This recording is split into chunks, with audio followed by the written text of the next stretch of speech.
We are Blackboard. We are Wisconsin. Saturday night at Miller Park, Manny Machado and the Los Angeles Dodgers sitting there with a 54-43 record, just a game better than the Milwaukee Brewers. Jesus Aguilar coming off the home run derby and an all-star appearance. Right now the Brewers 3.5 back of the Cubs in the NL Central. It's game 2 and it's coming up next.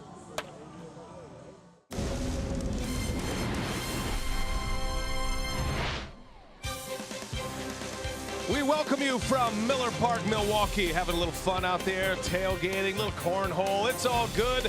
Roof is closed up. There is some rain in the area, but it's a beautiful night for baseball, as it is every night inside Miller Park. And tonight, game 2 of this 3-game series with the Brew Crew and the Blue Crew, the Los Angeles Dodgers. Hi, everybody. We welcome you from Miller Park. Brian Anderson along with Bill Schroeder. We'll hear from Sophia Minard in just a moment. Things are much calmer today than they were yesterday, and we've got a terrific pitching matchup as well. We got a couple of aces on the mound, and Chase Anderson, and of course, one of the biggest aces in the game, Clayton Kershaw. Yeah, it's amazing. A good guy to have on the mound today for the Brewers to break this 7-game losing streak. Their opening day starter of the season, Chase Anderson, has been pretty good. He's really putting together a nice month of July. 3 starts, a 165 earned run average. What he has to do, though, keep the baseball in the ballpark. Margins are going to be a little bit thin for Chase. Can't fall too far behind. He's got to be sharp early in the game. First, second innings, usually bite him. Gave a couple of solo home runs his last time out against the Pirates. That was all he gave up. So when you talk about having to keep the opposition off the board, that's going to be important because you got one of the best in the business, Clayton Kershaw. He's been battling some back problems this year. He's off the disabled list. He had a no decision against the Brewers last year. Now, the Brewers have historically done pretty well against some of the league's best guys that usually are strike throwers. Brewers usually hit pretty well. So, Clayton Kershaw, last 5 starts, it's coming off the DL. Very good numbers, 2-0 and a 270 earned run average. Well, good news in the Brewers lineup here tonight. Ryan Braun is back. There's an interesting twist in the lineup as well. We'll have more on that with Sophia Minard when we return from Miller Park.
unbelievable player for 10 years now. He studies the game. He knows pitchers' habits. He knows, hitters' habits. He's a guy that he'll test you. He'll test your weaknesses and he'll test your strength. And a guy like that can be, he's considered a leader, and that's what we need out of him.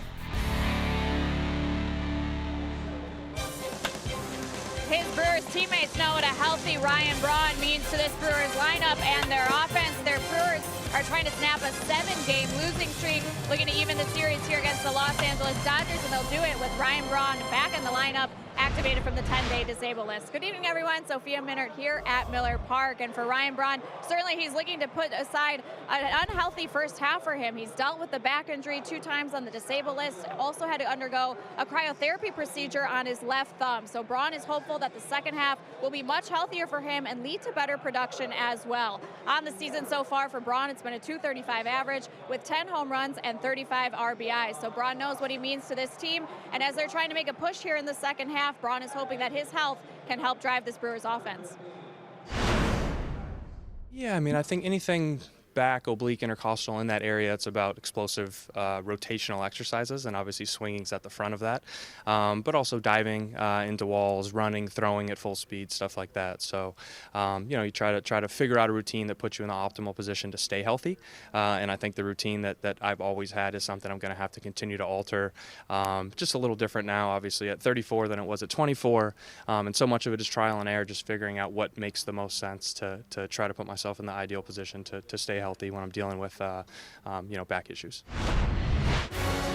Braun is back in the lineup, and on the mound it's a terrific pitching matchup. The Brewers will face MVP and 3-time Cy Young Award winner Clayton Kershaw, and for the crew it'll be Chase Anderson. We've got first pitch coming up next here at Miller Park.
Dodgers and the Brewers. Roof is all closed up tonight. Brian Anderson, Bill Schroeder, Sophia Minert with you. Tonight's game being produced by Brent Reeland, directed by Phil Malika. And there is a former manager of the year in the National League 2 seasons ago. Finished runner-up last year. Dave Roberts took his team to the World Series a year ago, and coming off managing the All-Star game. And his Dodgers are in first place by a game and a half in the National League West.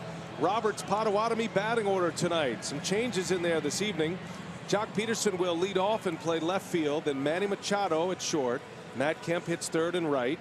In the middle goes Muncy, Grandal, and Chris Taylor, with Cody Bellinger, Kike Hernandez, and Clayton Kershaw rounding out the starting 9 that will match up against the Brewers opening day starter Chase Anderson. Yeah, 20th start for Chase, that 378 earned run average. He doesn't give up too many hits, only a 219 opponent batting average, but the home run ball has given him some problems this year. And making start number 10 against the Dodgers, currently 1-4 his record against LA. First ball swinging, Jock Peterson fouls it away, and off we go here at Miller Park. Second game of this 3-game series. Dodgers won last night, a final of 6-4. Kike Hernandez hit a key 3-run home run in the 9th inning. It was a 1-run game going into that 9th inning. Brewers did score twice in the bottom of the 9th, but came up short against Los Angeles. Brewers are trying to keep a streak alive. They're trying to snap one streak. They've lost 7 straight games. That's their longest losing streak in nearly 3 years. But one streak they're trying to keep alive is winning series against National League West Division opponents. They've won 5 consecutive series against the NL West. That has been one of the premier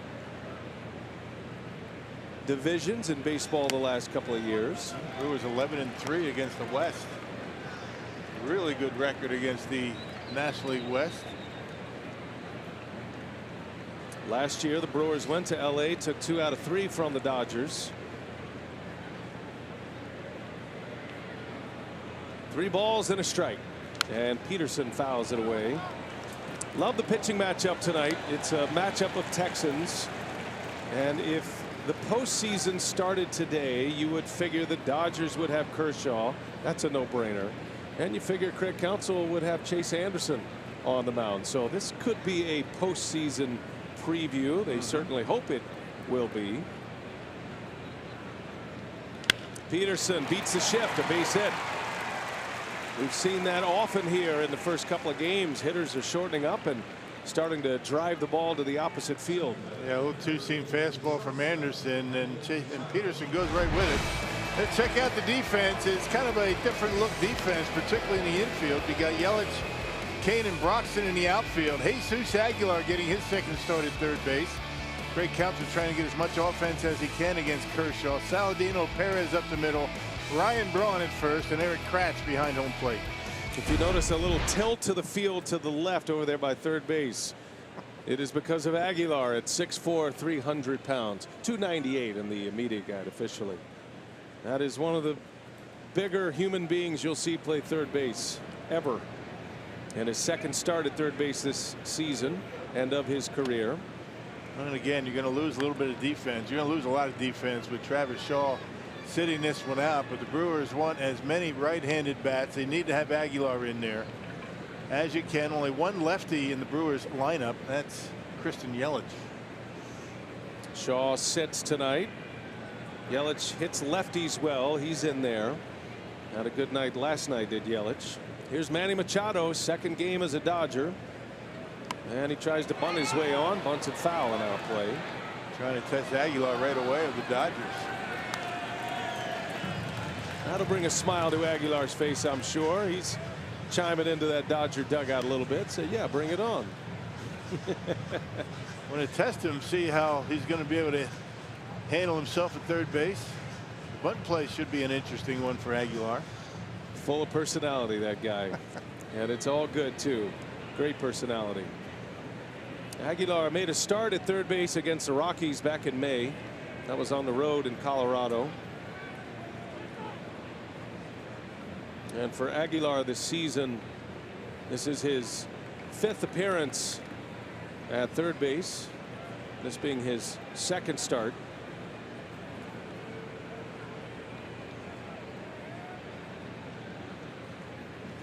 Breaking ball misses.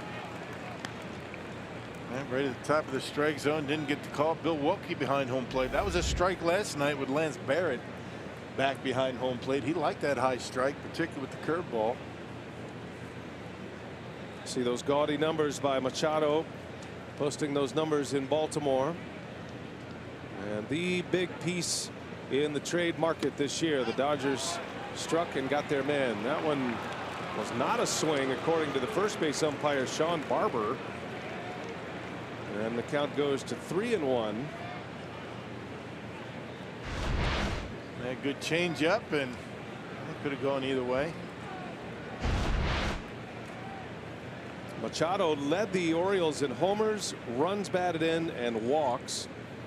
Only the 6th shortstop to lead his team in those categories going into the All-Star break over the last 30 years. There's some pretty good names on that list. Robin Yount's on that list. Robin Yount in '84 with the Brewers led Milwaukee in homers, RBIs, and walks going into the All-Star break. But Yount had 7 homers that year. Manny Machado at 24. Yeah. And 65 RBIs with 45 walks prior to the trade. He walked twice last night. The only way you're able to put up numbers like Machado's been able to, anybody that has big numbers, you got to have a good eye at the plate, take your walks. He does that. Robin Yount, Ernie Banks on the list. Jim Fregosi, Roy Smalley. Those are some of the names of shortstops who led in those categories. Runner goes, Machado into right center. A lot of speed in the outfield tonight in all positions for the Brewers. Yeah, those gaps are going to be sealed off pretty rapidly. Roxon or Kane would have been able to catch that one. Well, check out our Pizza Ranch for the win. Well, it comes down to one thing, getting a win. Craig Counsell talking about it after the game last night. Got to get some runs. Got to start swinging the bats. Brewers in his 7-game losing streak, averaging just a little over 3 runs a game. They've only hit 5 homers, and Chase Anderson has to keep the ball in the ballpark. He's allowed 19. The Dodgers have hit more than any National League team. They have 130. A prolific offense, made more so with the addition of Manny Machado. Matt Kemp has been their best run producer this year. He is back. It's been a comeback season for Kemp, an all-star this season. Anderson starts him with a hook in there for a strike.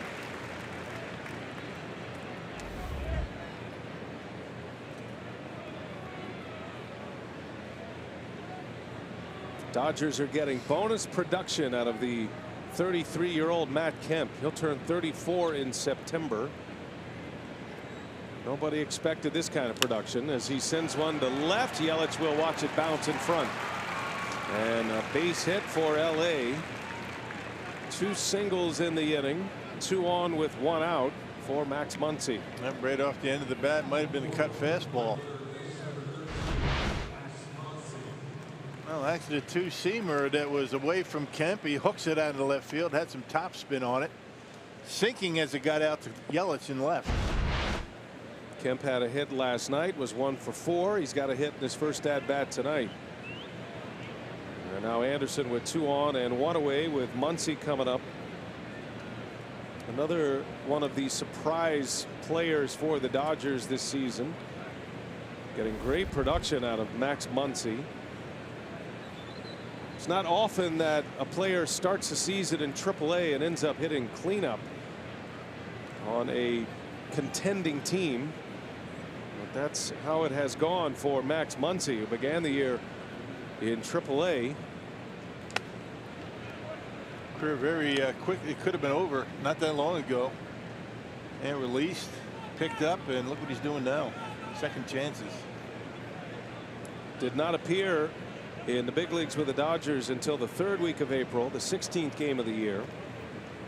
22 home runs, 42 driven in for Muncy, and a very high on base percentage. .415 is the on base coming into play tonight. Knows his strike zone well. This is a tough lineup to get through. They don't swing it too many pitches out of the zone.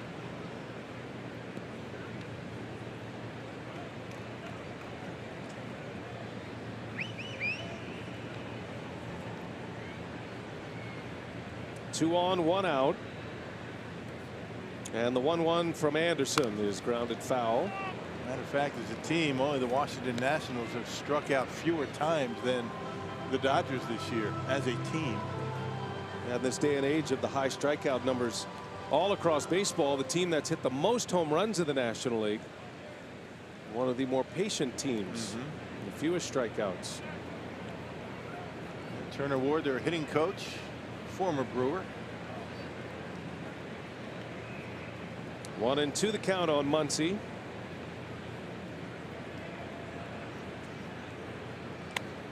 Able to lay off. Anderson with his signature pitch, the changeup. There have been times where he struggled to get that pitch over the plate. He needs it. He needs the pitch. I think the changeup is a more important pitch for him than the curve. Of course, he always has to have that good command with a fastball on the corners. Needs a ground ball here. 2 on, 1 away. 2-2 the count on Muncy, the cleanup hitter. And he lays off. And it's ball 3. Muncy is one of those rare players, there's only 6 of them, that has 20 or more homers and 50 or more walks this season. 22 home runs on the year for Muncy, and all those walks and trips on base has his OPS over 1,000 starting play today. 3-2. Got him. Anderson strikes him out with a fastball right down the middle. Yep, right at the knees, and able to get it by him. And trying to get him with a changeup. He threw the cutter that missed, then the four-seamer down the middle of the plate. Not exactly where he wanted it, but it worked out. Had some finishing kick to it, that four-seam fastball from Anderson. Up underneath with Muncy. So 2 men are out, still first and second, and here is Yasmani Grandal. Grandal did not start last night. He is their starting catcher. He did come into the game later, actually had a couple of at-bats, had a base hit. Grandal had a pinch hit single. Started the rally in the 7th. Dodgers were able to snap a 1-1 tie with a 2-run 7th last night. And then Aguilar hit the home run in the 8th to make it a 1-run game, and then the Dodgers stretched it out in the 9th.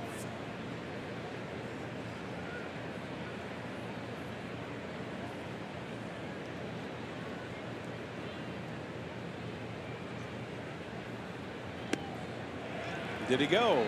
Yes, he did. 0-2 the count. That curveball couldn't hold up.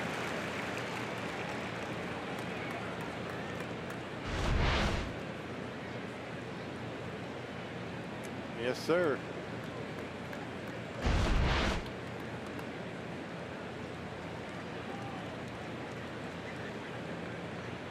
Peterson at second, Kemp at first. And the 0-2 inside.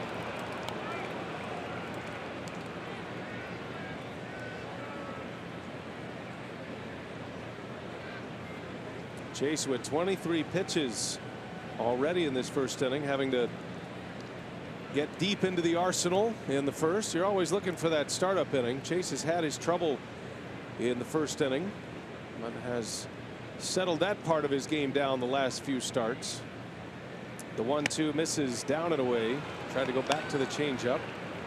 Dodgers aren't biting on that changeup. Yeah, especially when it's off the plate. You're not going to get too many swings when it's that far off the outside corner. Got to get it over the plate, down in the zone preferably. That's when you get the swings. From 0-2 to 2-2. Expecting Grandal to pull if he hits one on the ground. They've got Perez deep in the grass in shallow right. And he rips one that way, pulls it foul.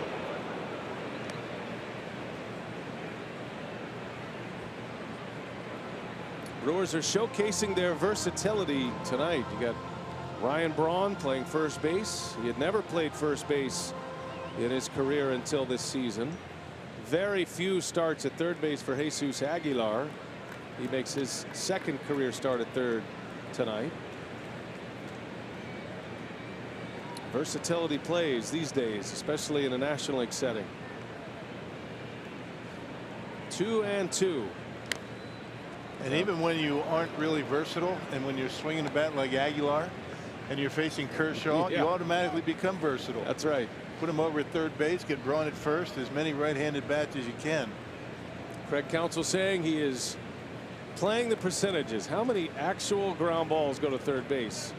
Not to say Aguilar is not decent over there. Anything he can get to, he's fine. Right.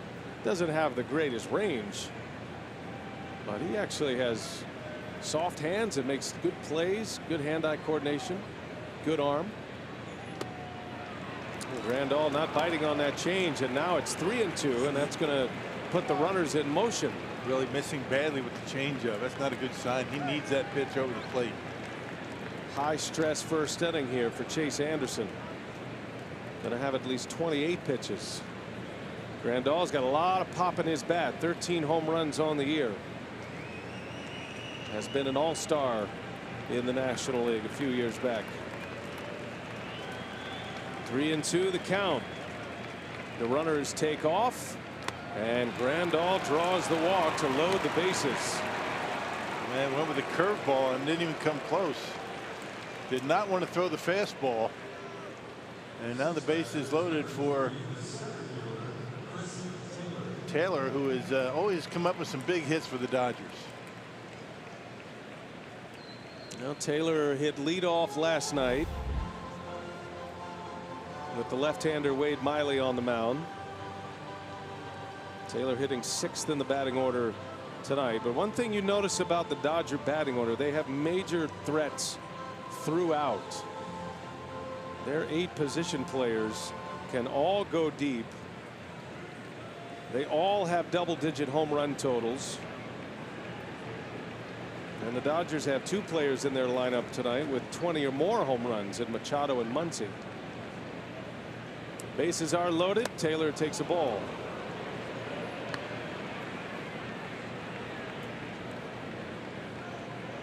Four grand slams. You talk about clutch. Yeah, he's hit one here.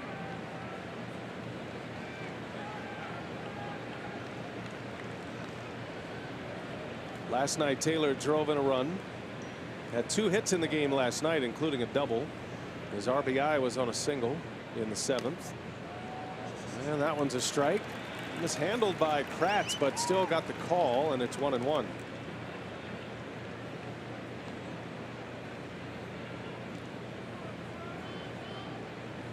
You're walking a fine line when you face Clayton Kershaw. So it is early in this game. It's the first inning. Yeah, can't fall behind. I mean, you can't fall behind at all, let alone by too much early.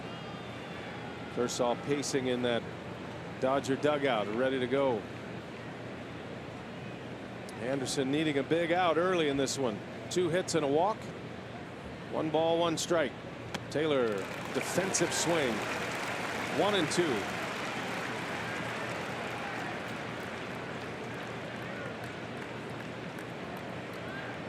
Taylor does strike out a lot.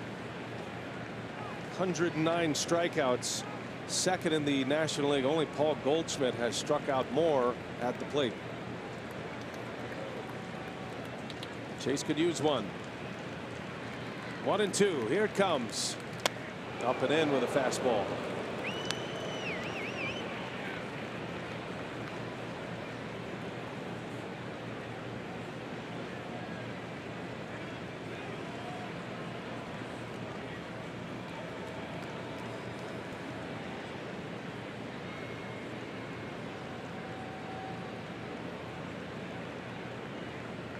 Pitch number 33 of the inning for Anderson.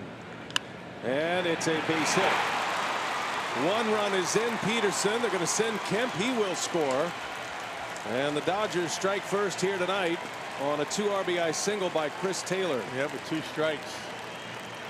He tried to double up on the fastball, missed up and in with the first one, and got the plate with the second one. And Chris Taylor able to get the Dodgers on the board. A 2 spot here in the first. There it is, changeup. And Taylor able to get a piece of it. That pitch was in. You want that changeup away. And if you leave it in, you want it down. That was up and in. And Taylor able to get the bat on it. So 2 runs are in. The inning continues for Anderson. The 7th batter of the inning. Here's Cody Bellinger. 2 on with 2 away. Bellinger on the first pitch, a swing and a miss. And number 7 hitter for the Dodgers has 17 homers. And the reigning rookie of the year. Had a hit last night. He beat the shift last night. He shortened up and punched one into left field. Brewers expecting him to pull on the ground. Saw Machado and Bellinger and Taylor all do that last night. 0-2 now.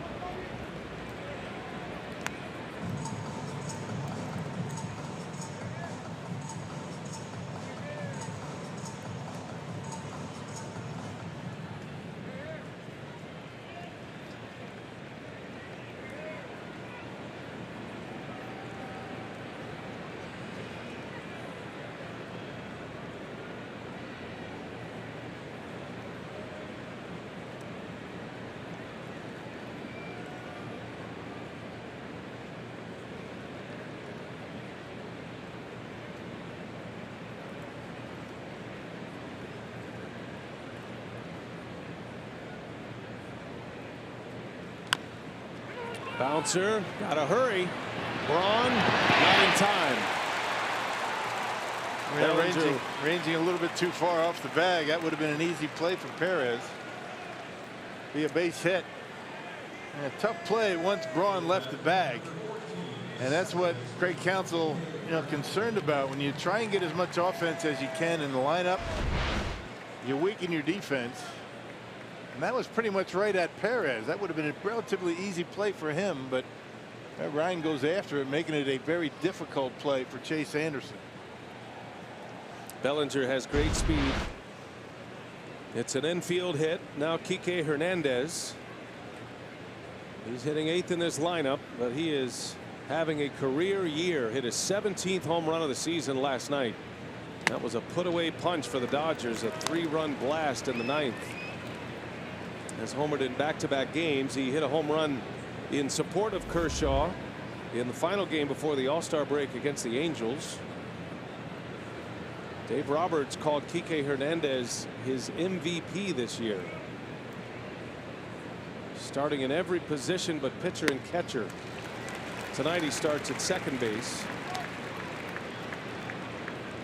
It's another 0-2 count for Chase. He's had a ton of 2-strike counts, but has not been able to get through this inning. Yeah, early on in the inning, he was 3-1 on 3 of the first 4 hitters, but since that time, he's been able to get ahead, but hasn't been able to come up with a put-away pitch.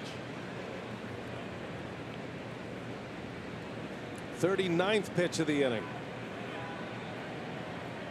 0-2.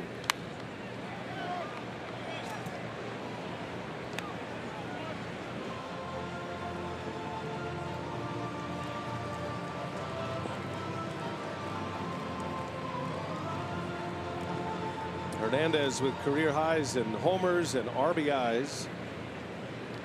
17 home runs, 37 runs batted in. He is a free swinger at the plate.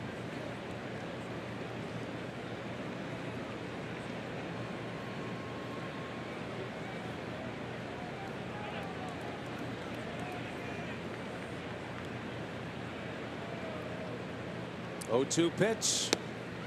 1-2. Trying to make that perfect pitch with 2 strikes, and that's what has caused his pitch count to get out of control at this point. First inning, 40 pitches. Pitching coach's nightmare here to have a starter in the very first inning get into this kind of pitch count in the first. It'll be at least 41.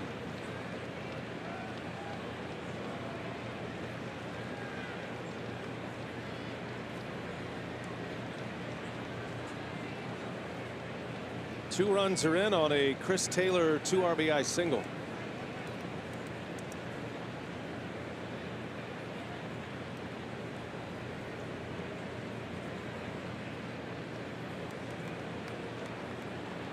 Boy, everything about this inning for Chase Anderson just feels rough and wrong for him right now. He can't get synced up well with Eric Kratz. Corbin Burns is starting to throw in the Milwaukee bullpen.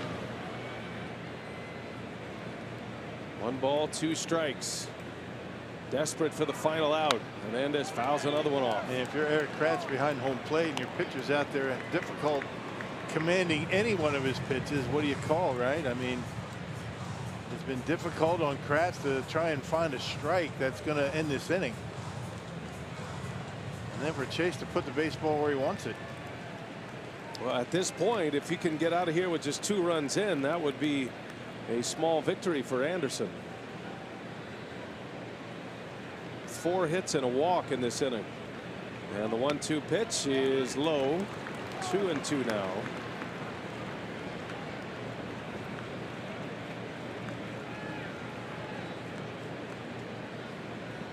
That's a lot of work in the first inning.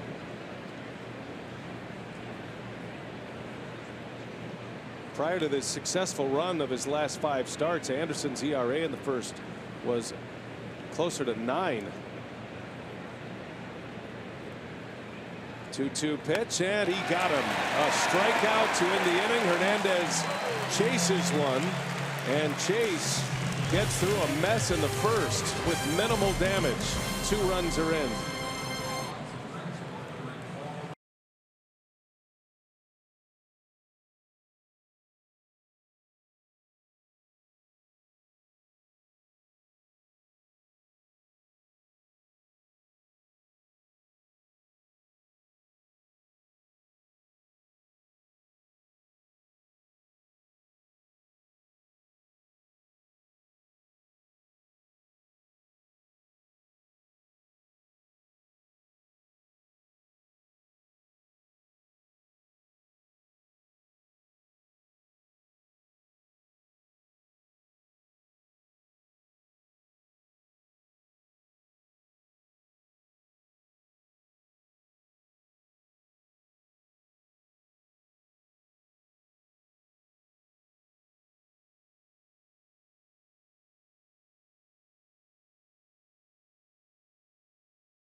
He has survived with only 2 runs in, and a little meeting there with Derek Johnson, the pitching coach. Now the Brewers have their work cut out for them. They're down a pair early, got a lot of baseball to be played, but they're going to have to deal with Clayton Kershaw. So Craig Counsell putting a lineup together with just 1 left-hander tonight.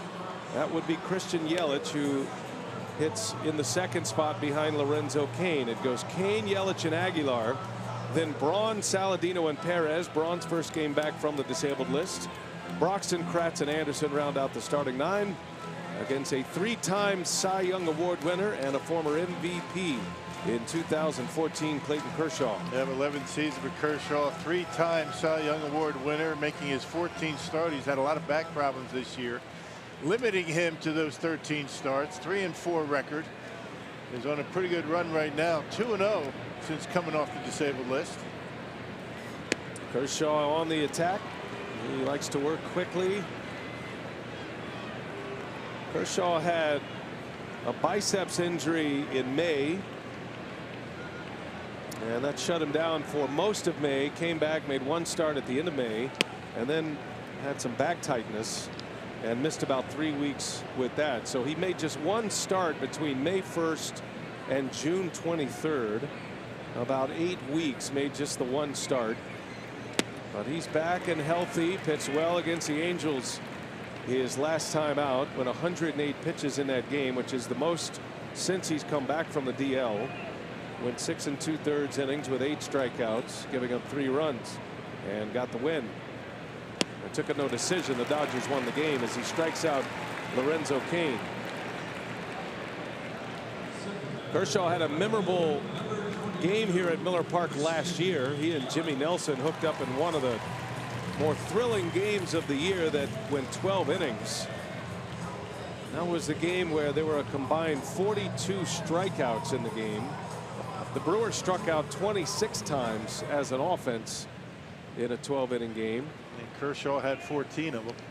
Kershaw had 14 in 7 innings, and Jimmy Nelson had 11 in 8 shutout innings. Dodgers won that game. Yeah, this is the 13th start for Kershaw against Milwaukee, and he's 5-4. Not a bad job by the Brewers against one of the best, if not the best, in the game. 5-4 is Kershaw against Milwaukee. .295 his earned run average against the Brewers. Name an award and he's won it maybe twice or 3 times. He has Hall of Fame credentials already. If he didn't throw another pitch in the major leagues, he'd be headed there. Been one of the most dominant pitchers in the game in his 11 seasons. Won the coveted double award, the Cy Young and the MVP in 2014. Yelich has had good success against him in his career. 5 hits and 11 at-bats, a .455 batting average. Now the career register for Clayton Kershaw is as stellar as it gets. Even a Gold Glove in there in 11. He's been an All-Star 7 times. With that no-hitter 2014 with our friend A.J. Ellis behind the plate. As a called strike 3. Back-to-back Ks to start the game for Kershaw. Able to find that inside corner with a fastball, 90 miles an hour.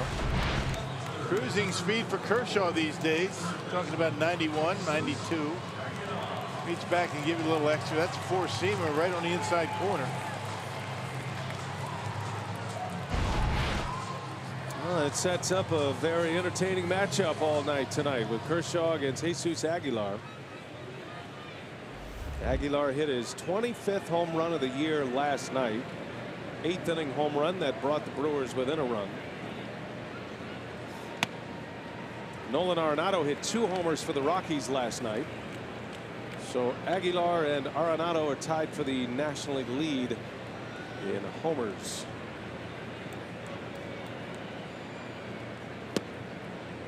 Throwing some changeups, and normally Kershaw not a big changeup guy. Fastball, curve, slider. Looks like a cutter. He struck Kane out on the changeup. Just threw one right there to Aguilar. Backs it up with a fastball for a strike. Got that little hesitation in his delivery, which can give you problems if you're not used to it. Picking up that baseball.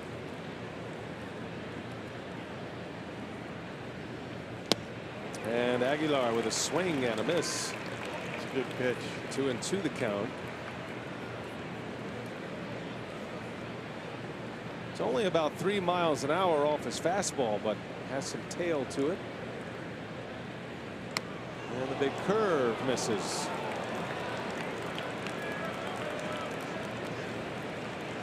When Kershaw is at his best, that is his best pitch. He's got them all, and he'll throw them all at any count.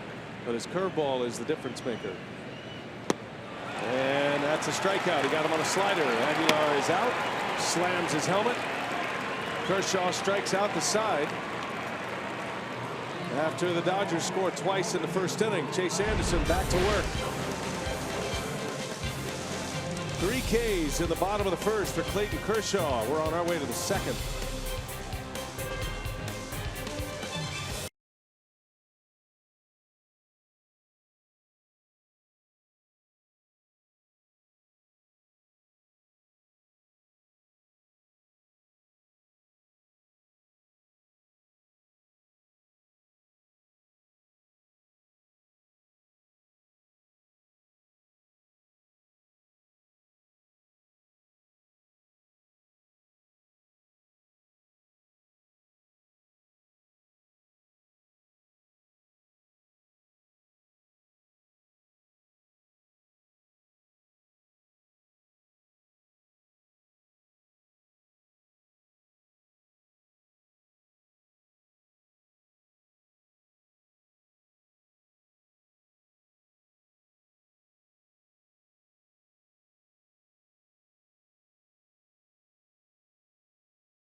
Here we go to the second inning. Chase Anderson, after a rough first, facing Clayton Kershaw to start this second inning.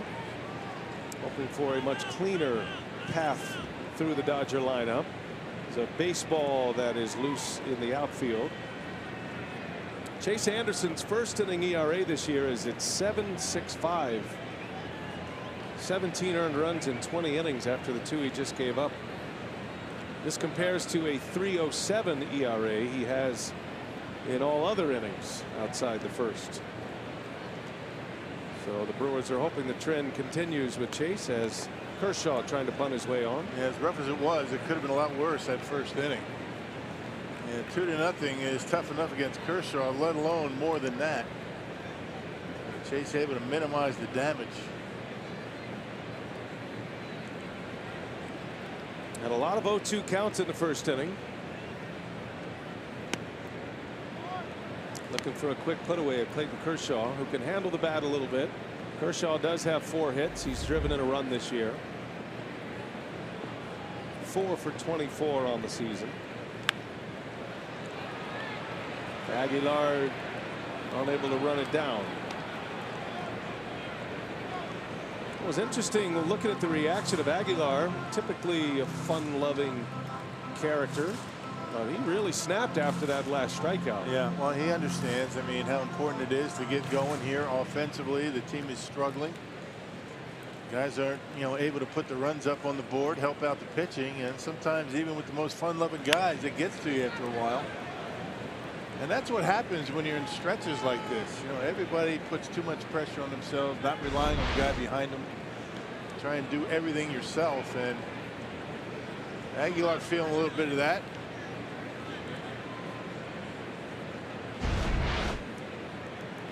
Kershaw gets jammed, a bouncing ball to Perez. Perez out number 1. Usually when Aguilar gets mad at himself, he bangs himself with his bat on his helmet. Hey, tomorrow the first 20,000 fans at the ballpark for the Brewers matchup with the Dodgers will take home a one-of-a-kind Ryan Braun starting lineup figurine courtesy of Impark. To lock in your seats, visit Brewers.com.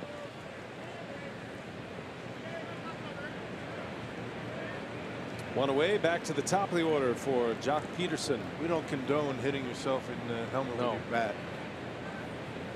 That seems dangerous. Yeah. Helmets are pretty advanced these days, though, if you hit yourself in just the right spot.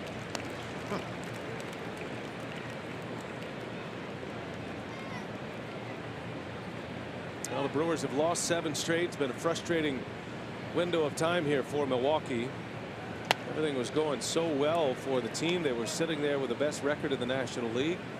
They were rolling along. They were piecing it together with so many injuries, too. That's what I think was most impressive about the Brewers. But had a rough stretch going into the All-Star break.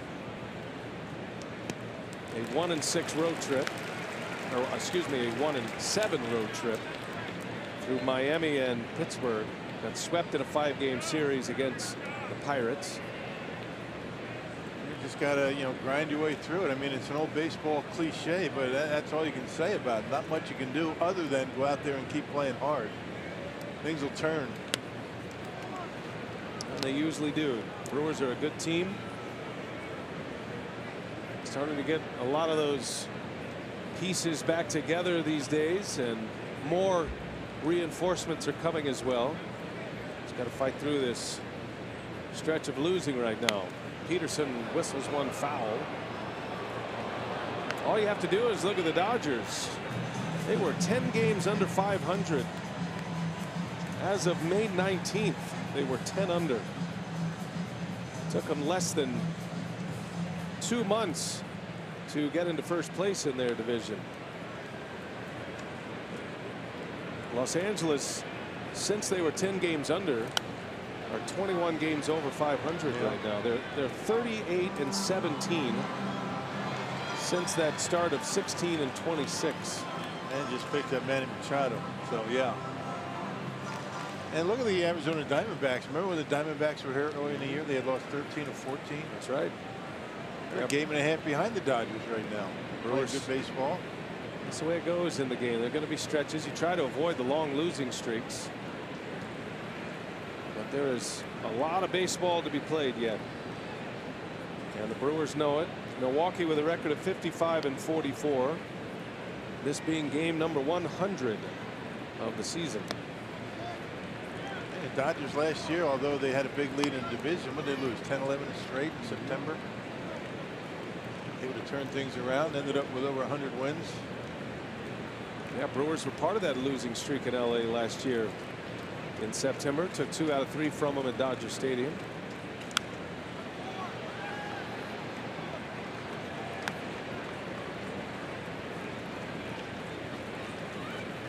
And so through the course of 162 games, you're going to have some bumps in the road. Sometimes they're major potholes, but you get through it.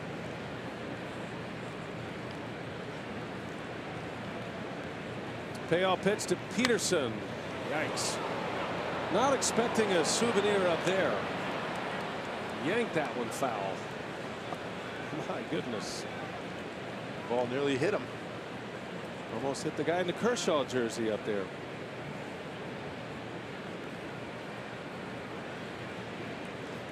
Pitch number 10 coming. 3-2. This is going to be a short night for Chase Anderson. He's already at 59 pitches. We're in the 2nd inning.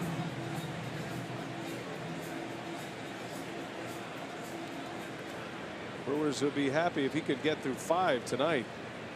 He's going to have to streamline things quickly. Going to have to get some outs early in the count for sure. And no put away pitches right now for Chase. There's another foul ball. He just cannot shake the Dodger hitters. He's throwing them everything he's got. Fastball, curveball, changeup, cutter. Pitches down, pitches up.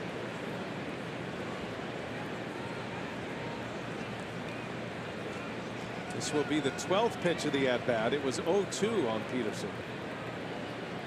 3-2. Got him. A strikeout. Finally on the 12th pitch.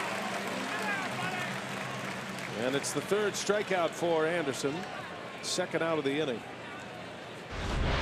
Fastball just like the fastball that he got Muncy on. 93, 94 miles an hour. The 4-seamer. This one in on Peterson. Swings right through it.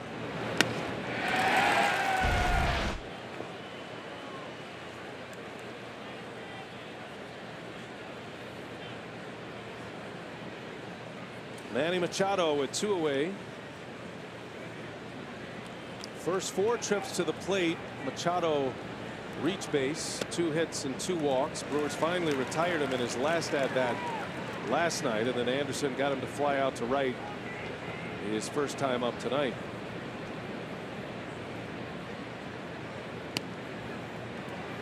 Machado an all-star this year in the American League. Last time he wore that Orioles uniform in the Midsummer Classic. Popped him up. Back is Saladino in fair territory, and that's a 1-2-3 inning for Anderson. Had a long battle with Peterson, but retires this side in order with a strikeout.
2-0. And for Craig Counsell and the Brewers, it's a great sign to see Ryan Braun back in the lineup. This team started the second half of the season with 10 players on the disabled list. Yesterday, they got catcher Manny Pena back, and tonight Braun back from the disabled list, his second time dealing with the back injury this season. And Craig Counsell said, I think Braun would tell you he didn't have a great first half of the season because of his health. That affected his production, but he said overall he felt that Braun hit the ball much better than what the surface line would indicate for him. On the season, it's been a .235 average with 10 home runs and 35 RBIs, so he feels that the luck will even out for Braun at the plate. He believes he will play better, hopefully now with the 2 weeks off from the back injury, and said this is an important option for us to have him in the lineup on a regular basis. Hey, without doubt, it gives that lineup some length. Catcher's interference right there on Grandal. That'll be an E2. Ryan Braun gets first base on interference, but with Ryan Braun in there, even if he didn't get hits, he's a guy that the opposition has to keep an eye on, and everybody else gets pitched a little bit differently. And just like early in the year, Ryan Braun can carry this team. Remember early in the year how many big home runs he hit for wins for Milwaukee? Didn't hit by much. Apparently, Milwaukee, the home plate umpire, heard something. So Braun is aboard, first base runner for the Brewers. It's not an official at bat for Braun. It's the E2 on Grandal. He does get the error, but no at bat for Ryan on the interference. And for the first time, Kershaw pitching out of the stretch. Tyler Saladino at the plate. This is a rare matchup with Kershaw for Saladino, who has 3 career at bats against Kershaw. He does have a hit off Clayton Kershaw. 1 out of 3.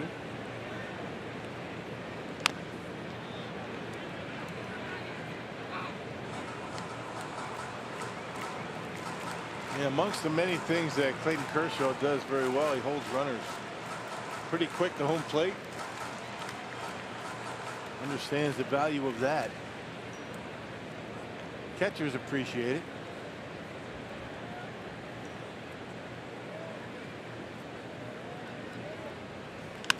On the ground, that's through. Base hit right under the glove of Muncy. And a good start for the Brewers here in the second inning. The catcher's interference and then the base hit from Saladino. Yeah, Saladino's been swinging a pretty good bat, even in Pittsburgh. So the All-Star break didn't quiet him down. He got a base hit last night.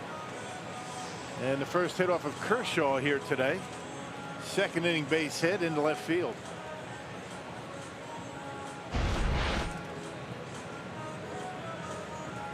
So 2 on for Hernan Perez. First hit of the game for Milwaukee. And a chance for a quick strike here and a chance to get some runs back. Perez hitting a .248 with 6 homers on the year. And he shows bunt, trying to push one. Bunts it foul. Jonathan Villar on the disabled list, so Perez getting the bulk of the starts. He's a versatile player who can be used anywhere. He's a plus defender wherever he goes, infield or outfield. Today is his 19th start at second base. Has made starts in 5 different positions. And he's played in 8 of the 9. He's played every position in the big leagues except catcher, and he still wants to do that. He's actually pitched a couple of times. Yeah, kind of the Brewers version of Chris Taylor. Play him anywhere and he's going to give you some good at bats. Right now he is occupying second base regularly with Villar out. 1 ball 1 strike on Perez. In the air to center, hit well. Taylor broke in, now back, and he'll make the catch. Tagging at second is Braun. And the first out of the inning, a productive one as Braun advances to third base. Yeah, productive out to get Brawny over there to hopefully get the Brewers get a run on the board. Good job by Perez putting the bat on the baseball. Another great crowd on hand tonight. Hoping to see the Brewers snap this 7-game slide. This is a key homestand to start the second half. The Nationals are coming in Monday, 6-game homestand. And then the Brewers go on the road out west, San Francisco, and then to Dodger Stadium to face these same Dodgers again. Keon Broxton takes a strike.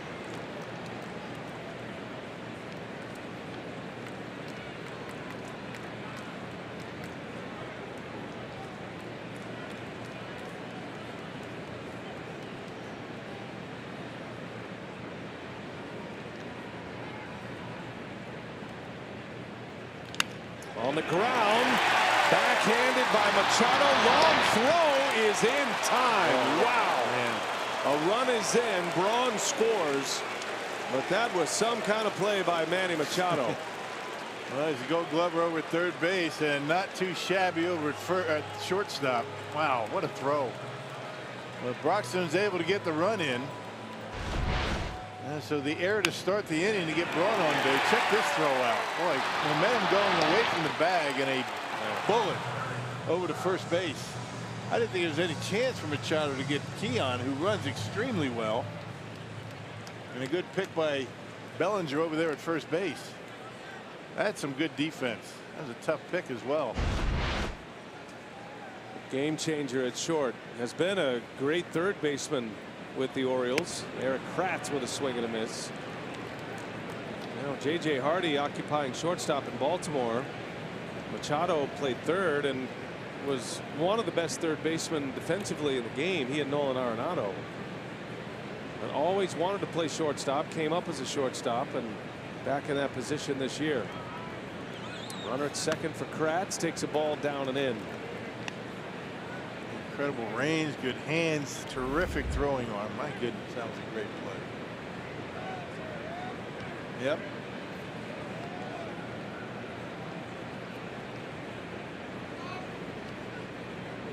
On both ends. You're right. Bellinger made a nice pick. How about a guy who can play center field and first base? Run like the wind and hit the big homers. That's Bellinger. Ball and a strike on the Brewer catcher. Eric Kratz got a runner at second, the tying run. And Kershaw locks him up. Drops a strike in on the curve, 1-2. That curveball almost appears when you're standing up there at home plate. I'd imagine as it stops in midair and then starts to break. That's the way Bert Blyleven's curveball used to be. Took him to the Hall of Fame. Yeah. Where Kershaw is headed. The 1-2 and Kratz stays alive. Back-to-back days, the Brewers are facing some pretty good left-handed curves. Rich Hill last night. Kershaw tonight. Brewers got an excellent start last night from Wade Miley. He and Hill both pitched well. Miley went 6 innings, 1 run that was unearned. Rich Hill went 6 innings, gave up 1 earned run, struck out 9. 1-2. Kratz, a chopper up the middle, backing up on it Hernandez, and that will retire the side. A great play from Machado. Took a hit away from Broxton, but it is an RBI groundout, and the Brewers are on the board.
by the Wisconsin Lottery, reminding you to please play responsibly. By Ascension, coming together to give healthcare a better name. We are Ascension.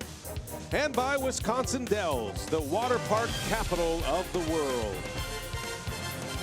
That's what it's all about, the smiles here at Miller Park. Enjoying the entertainment. 2-1, the Dodgers lead the Brewers as we head to the top of the third inning. Brewers get a run off Kershaw. RBI ground out from Keon Broxton. Every time Craig Counsell sees Kershaw on the mound, has a good memory. Take you back to 2015. Kershaw pitching against the Brewers on May 4th. That would be Hector Gomez leaving the yard against Kershaw. And that was Craig Counsell's first career win as a manager. So a good memory for Counsell. Here's Matt Kemp on the first pitch. The big man Aguilar slings one to first, handles it with ease. Look at him go. Come on. One pitch and one out for Anderson in the third. Manny Machado, who? Come on. Yeah, you're right. I mean, if he can get to it, he's going to be able to make the play. Or Craig Counsell would not put him over there. He wouldn't put him in this position. Yeah, to make himself look bad, but nice play. Certainly got the arm for it. Aguilar made a beautiful play yesterday on a batted ball of Matt Kemp. It was a ground ball to the mound, a little chopper. Brewers turned it into a double play primarily because of the nifty glove work and throw of Jesus Aguilar last night. It was a force out at first. Runner had got caught up between second and third, and Aguilar did a 360 spin. He fired a strike to the bag at second, and the Brewers got a double play to get out of an inning. He's got some skills over there. Yeah. Surprises you a little bit. Looking in at Carlos Sabero to try and figure out where to play here. Carlos going to be busy tonight with Braun over there at first base, not used to being over there, and Aguilar at third. Infield coach Sabero, also first base coach. Muncy, a swing and a miss, makes it 1-2 now. Check it 2-1. These are kind of things that are second nature to Travis Shaw at third base. Knows instinctively or over time, you know, when to move, when not to, where to position himself in different counts. Now Aguilar's over at second base. So you got a 300-pound second baseman now. I want to see him turn a double play tonight. I do too. From second.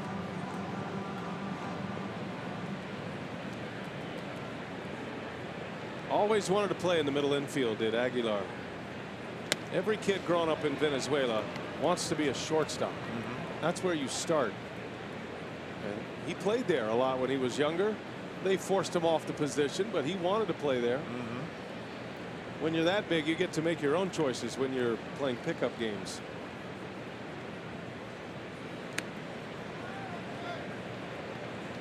Count goes full to Muncy, 3-2. Anderson struck him out in the first inning.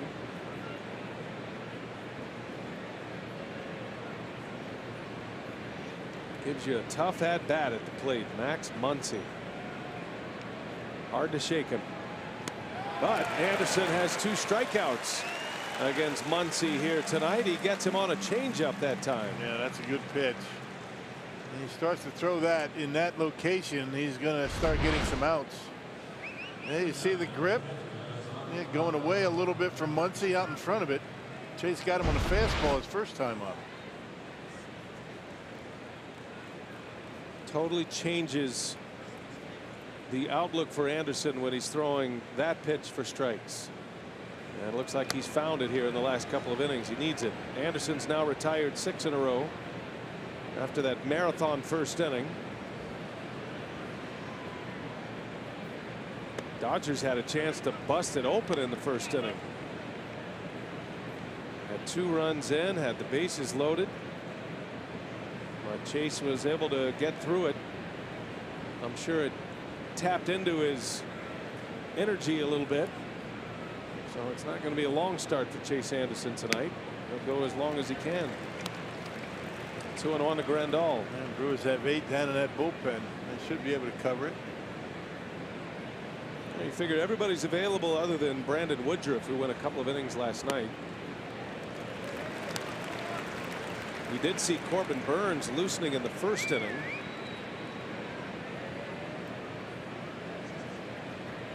2-2 to Grandal.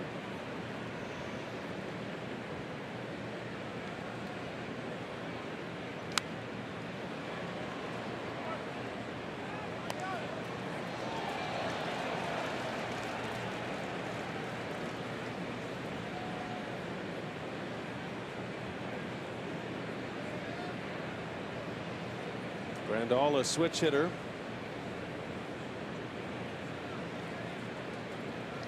And he takes ball 3. Well, now Jesus Aguilar on the shift is in what would normally be the shortstop position. So he's played all 3 infield positions. Not technically, but essentially. Based on where he's positioned, you're right. He's played third. He's been at second. Now he's in the shortstop position. He takes ground balls there every day in batting practice. And do the catchers. I mean, everybody likes to take ground balls, throw to first. He's going to earn his money tonight. Payoff pitch to Grandal. And he got him. Chase Anderson with a strikeout. 5 Ks for Chase Anderson. Another 3 up, 3 down inning. That's 7 in a row retired. After a long first, he's found the changeup.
Now is the time to lock in your seats. Season ticket packages for the 2018-2019 season on sale right now. You can purchase yours today at foxsportswisconsin.com/events. Giannis and the Bucks. They'll be gathering here shortly, I'm sure. Clayton Kershaw back to work as we go to the Brewer half of the third. The Brewer pitcher, Chase Anderson, will lead off. Got the rally popcorn hat on. Brewers got a run last inning on a Broxton RBI ground out. It was a great play by Machado. An early highlight for best play of the day turned in by Manny Machado in his second game as a Dodger. And that was no catcher running down to first base either. It was Keon Broxton. Anderson skies one out to Hernandez for the out.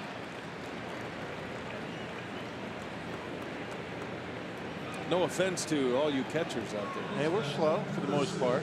I know what you meant. Jason Kendall used to get really upset at me when I'd say things like that. Is that why you kept saying it? He was fast. Yeah. Jason Kendall. He had a good right hook, too. Yeah, he did.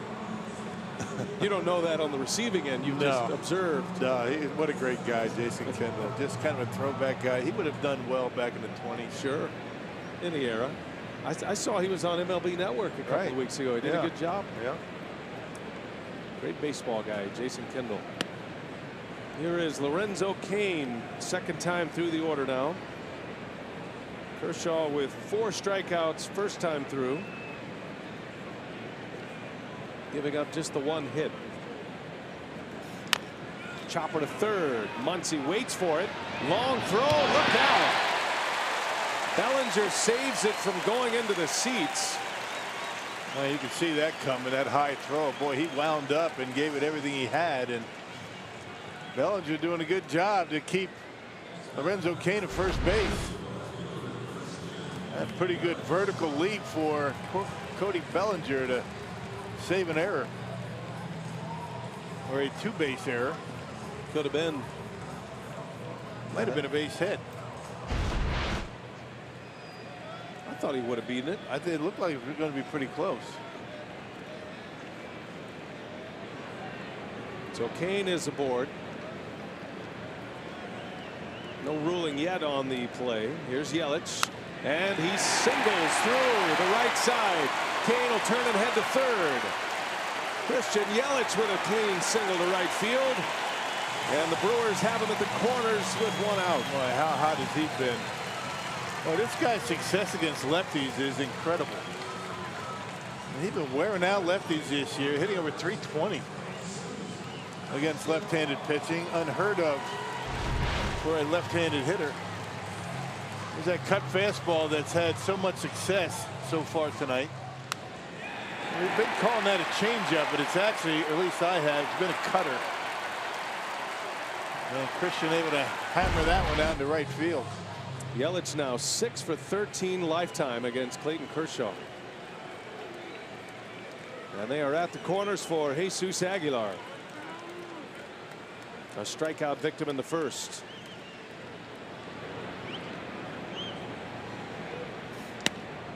Coming into play today, Jesus with the best home run and RBI ratios in the National League.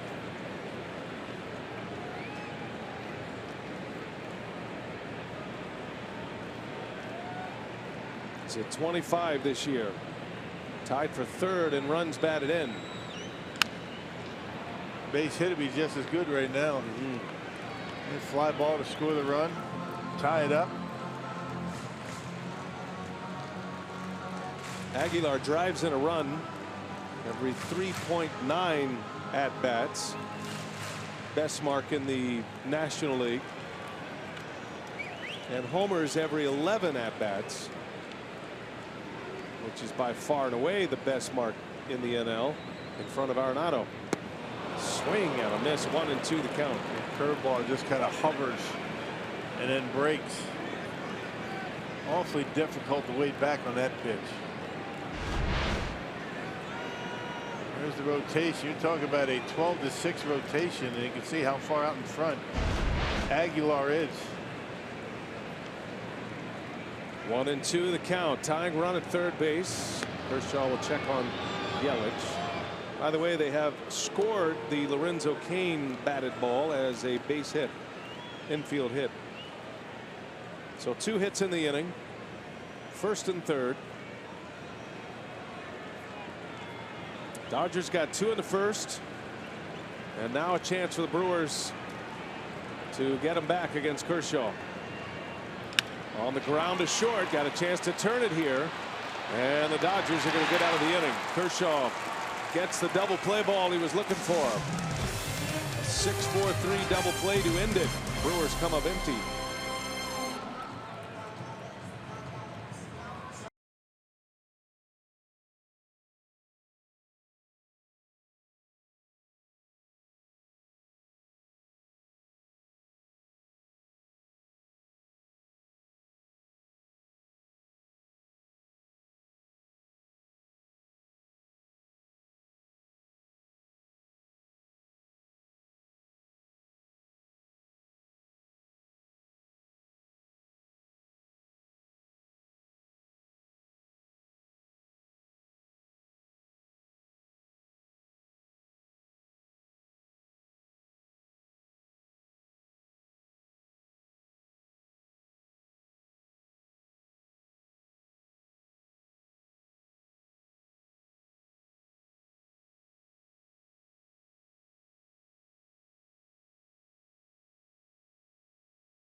And one of the reasons is better command of the changeup. He's really struggled a lot of times in the first inning. Earned run average in the first inning over 7, and the changeup a big culprit for him. Really not able to locate it. But after the first inning, look at the difference in the location.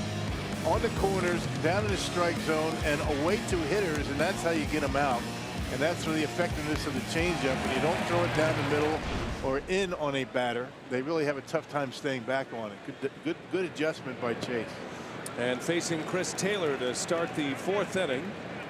Taylor had the 2 RBI single in the first inning on a changeup.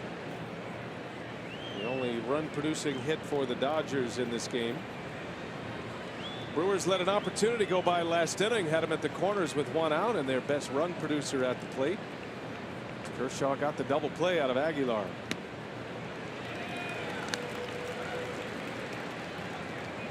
Owen to the count on Taylor.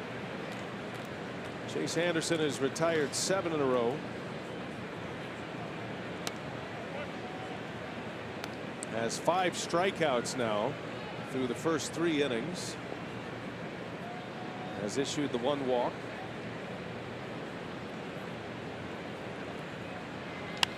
And he gets in on the hands of Taylor. A fly ball to Kane. 8 straight for Anderson. 1 out in the 4th. Yeah, good job. He dropped the curveball on him, slows the bat down. He had to wait back on the curveball, then sped it up a little bit. Got in on his hands for an easy pop out. Good location. And 1 gone for Cody Bellinger.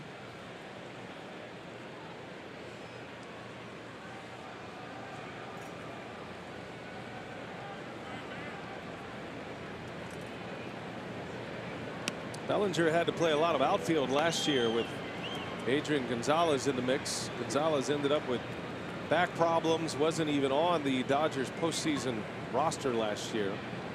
Gonzalez now with the Mets. This is the guy the Dodgers wanted to play first base regularly to start with. And so once they were able to part ways with Adrian Gonzalez, that cleared the spot for Bellinger, who's still capable of playing in the outfield. He's a good outfielder, actually. Strong throwing arm. And he can really hit with power. He's got as much power as anybody in the game.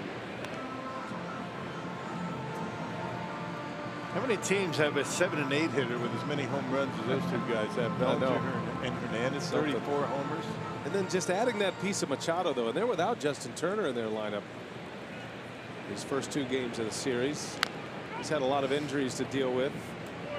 Missed the last series against the Angels, did Turner, and had a right wrist injury earlier in the season. He's had a hip injury recently. Turner's only played 48 games. They covered that spot with Max Muncy in a big way. The 1-2 to Bellinger, able to lay off that changeup.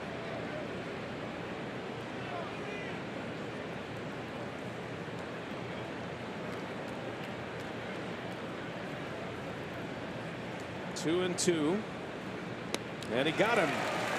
Anderson back to the change, right on cue, partner. Just what you're talking about. He buried it. Yeah, you don't leave it up. I mean, he left the one up to Taylor in the first inning, and look where this one is. I mean, you're really not able to get too much of it when you put it down and away like that to a lefty.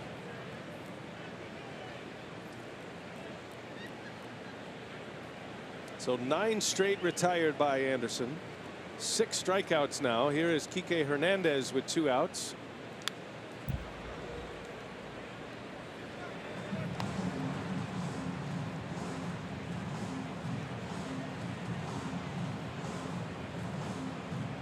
Hernandez had very little experience against Chase Anderson. Just 3 at-bats coming into play tonight. He's 0 for 4 currently. Chase knows the Dodgers well. Remember, he was with the Diamondbacks. He saw a lot of Los Angeles, making his 10th career start against the Dodgers tonight.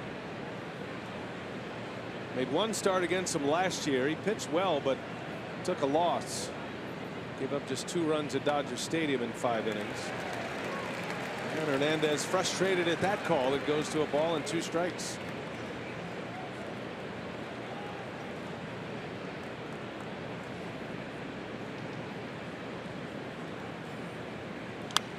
Got him to pop it up. Anderson is cruising now. 10 in a row retired. He'll have the pitcher lead off the 5th. He's got it lined up. Let's see if the Brewers can get the bats going against Kershaw.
And projected starter. That's tomorrow. Brent Suter 5-1 in his last 7 home games. He's got 36 strikeouts and only 6 walks in that stretch. Good to see Suter back on the mound. Had a little tweak on his pitching arm and was able to resume his position in the starting rotation in Pittsburgh, and he'll get the ball tomorrow. Yeah, a little forearm issue, and real good against the Pirates. 5 innings, 1 run. Kershaw back to work. We go to the Brewer half of the 4th. Here is Ryan Braun to start it.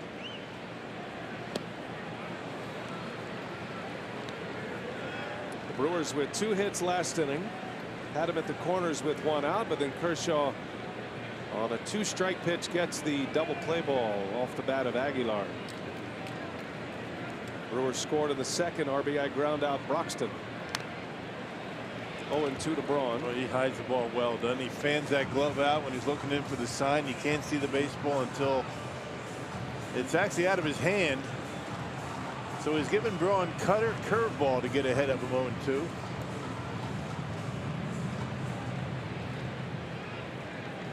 Ryan's had good success against Kershaw. The most at bats against him. A .300 hitter against Clayton Kershaw. Ryan has always been up for the challenge against the elite pitchers in the game. It's one thing you respect about him. And he's had good success against some of the game's best. The 1-2. It makes such a difference when he's in the lineup. I mean, you have another big bat to be aware of, even when he doesn't get any hits. I mean, talk about that all the time. Just his presence in the lineup makes a difference.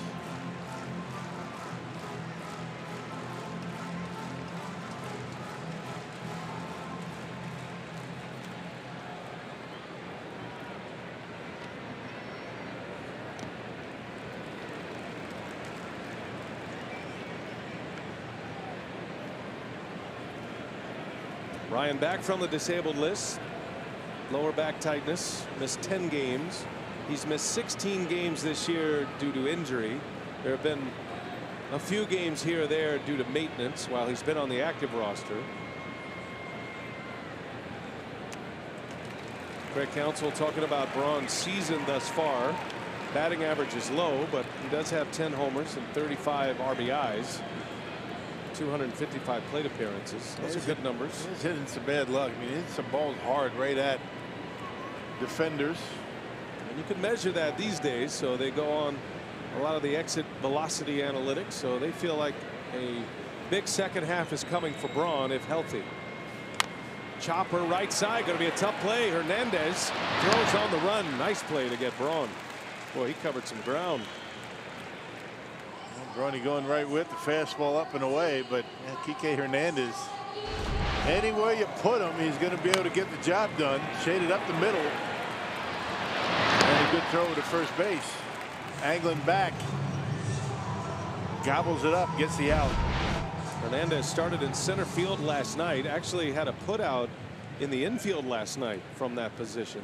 Had an 8 unassisted in the game last night. He has started at 7 different positions for the Dodgers this year. Saladino pops the first pitch up. Bellinger in foul territory for out number 2.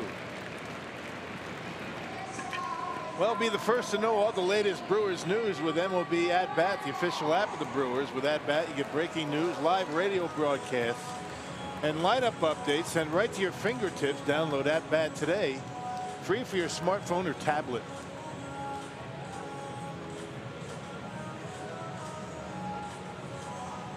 Cubs beat the Cardinals today. Checking the At Bat app. They beat them in the first game of the doubleheader. They're playing the night game of the day-night twin bill right now. Cardinals have a 1-0 lead in the 4th. Currently, the Brewers are 3.5 games back of the Cubs. It's hard to track it because Milwaukee has played 4 more games than Chicago.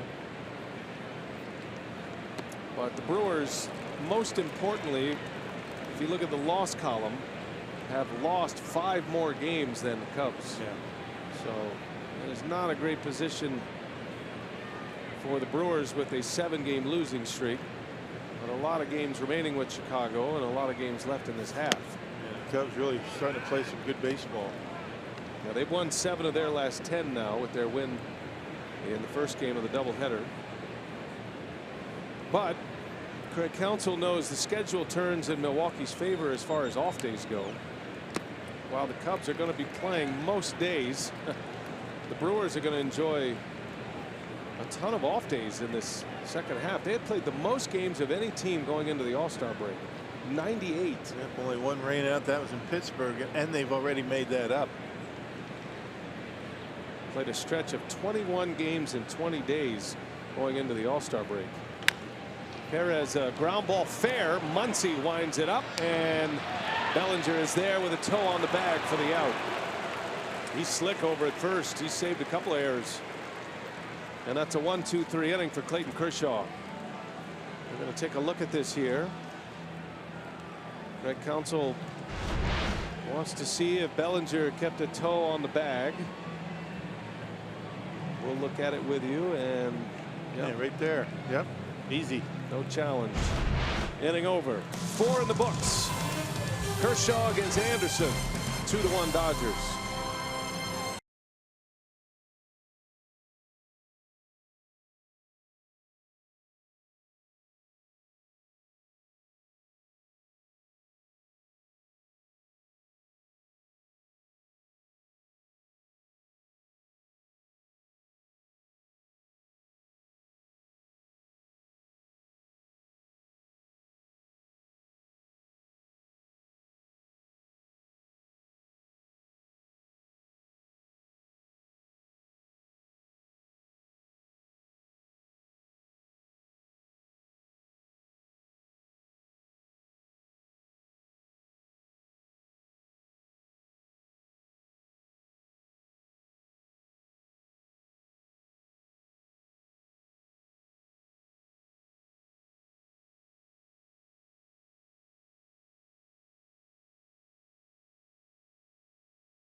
2-1 Dodgers have the lead. We go to the 5th.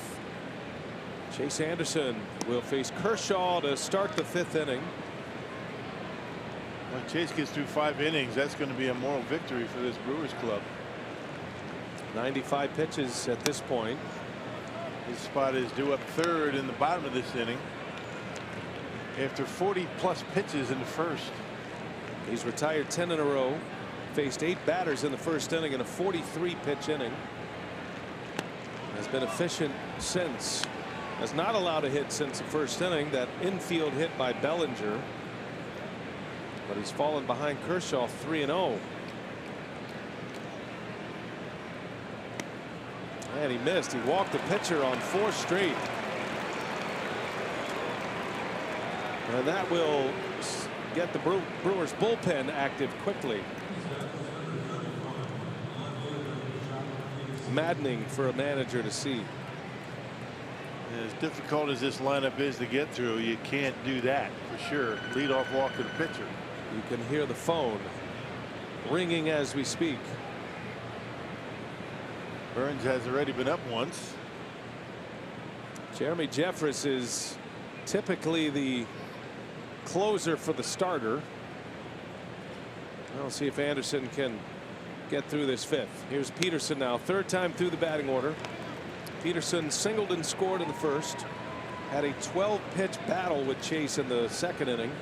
Struck out. Chase has 6 strikeouts tonight in 4 innings. He's given up 2 walks.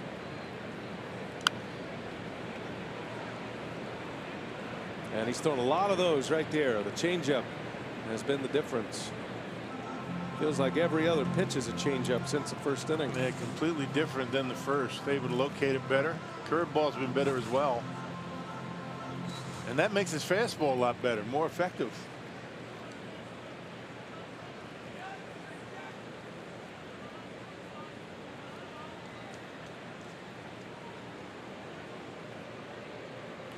There's a shot.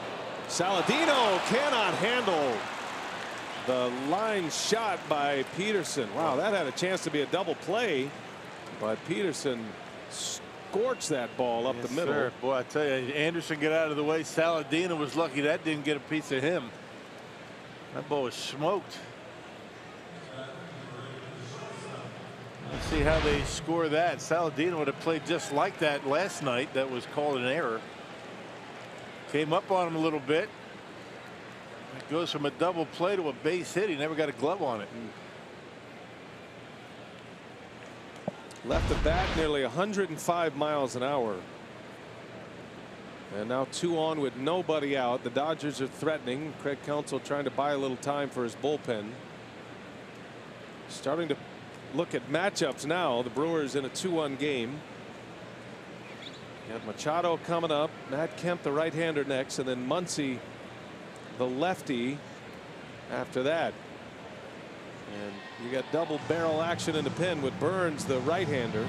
Dan Jennings is the left-hander. And next left-hander is Muncy. That's 3 batters from now.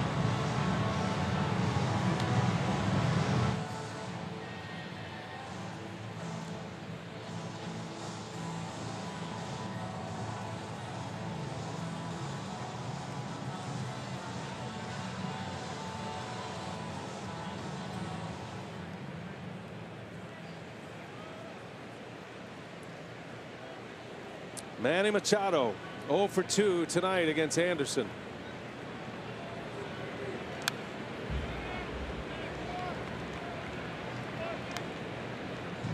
Machado's made a great play defensively tonight. Took a hit away from Broxton.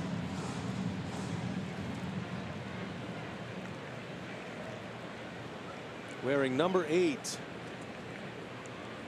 in honor of Kobe Bryant. Machado's dog is named Kobe. That's why he chose number 8. He wore 13 with the Orioles. Grew up idolizing Alex Rodriguez. Always wanted to wear 3. That wasn't available in Baltimore. So he wears number 8 for another Los Angeles legend.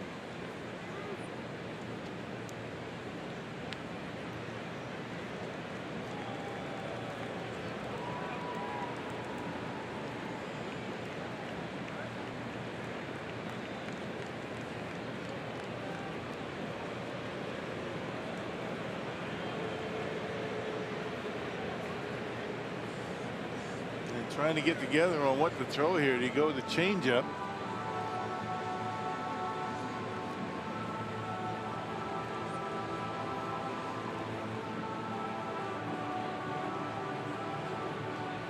There's a serious debate going on right now with Kratz and Anderson about ways to pitch Machado right now. Maybe both of them, you know, they both have a different opinion as to what to throw, but when that happens, you usually go with the pitcher.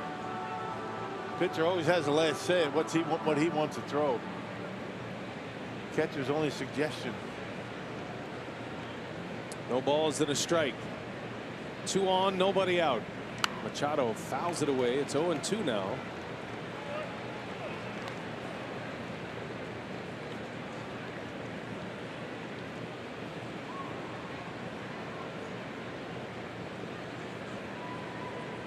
Dodgers trading away 5 prospects for Machado, who's only 26 years of age.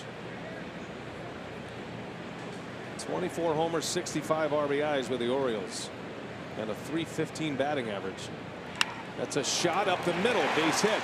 Coming in Kane. They're going to hold the runner Kershaw at third, and the bases are loaded with nobody out. A walk and 2 hits. And that could be the end of the line for Chase Anderson. It could be a tough spot for Craig Counsell. You bring in the right hand. You got Muncy after Kemp. Do you let it ride with Kemp right here and then go get Jennings?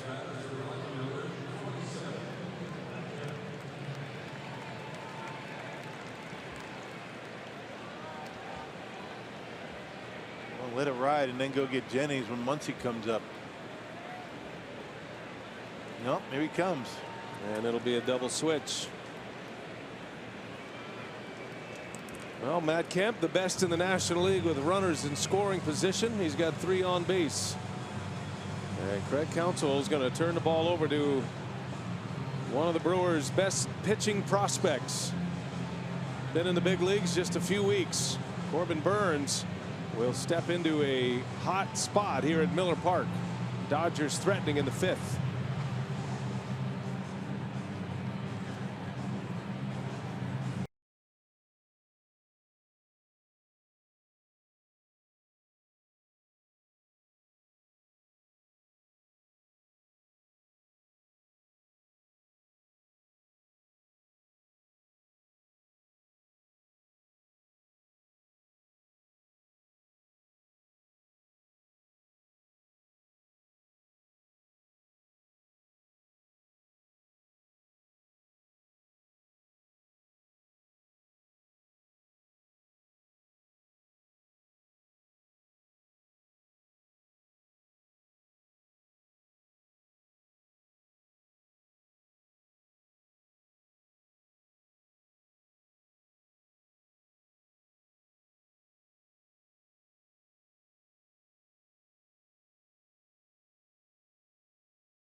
An out in this 5th inning. The bases are loaded, and the power arm right-hander, the Brewers' top prospect Corbin Burns, will enter the game. Nate Orf will come in on the back end of the double switch. He'll play second base, and therefore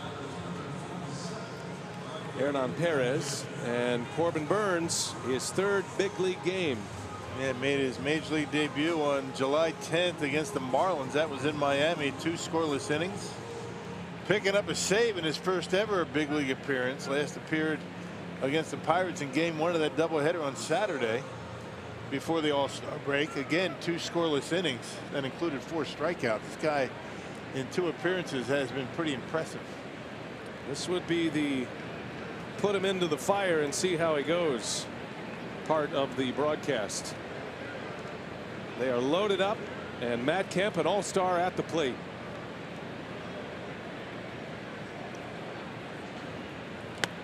Nasty slider. Kemp's batting average with runners in scoring position is .417. Best average in the National League. One advantage Burns has, if he can handle the nerves of a spot like this, the Dodgers haven't seen him, and he's a handful even if you've seen him. Yeah, big fastball, wipeout slider. You just saw that slider. And it gets by Kratz, coming to the plate, got a play. The catch, the tag, he is out. Wow. That's not a good move right there by Kershaw. Of course, not used to running the bases. There was nobody out. Kershaw's foot came up as he was trying to slide into the plate. I think he's going to score if he can slide through it. But Burns was there, and the Brewers get a gift of an out. Yeah, with nobody out, you better be able to make it pretty easily. And Corbin Burns with the tag, he's right there. Able to grab it. Puts the glove right in front. There it is. He got him right on the front foot. Good play by Burns. Good tag. He just dropped it right in front of home plate. Not even close. That was a hot throw from Kratz. That was a good play. Well done. So one away, second and third now. Infield in. 0-2 the count on Kemp.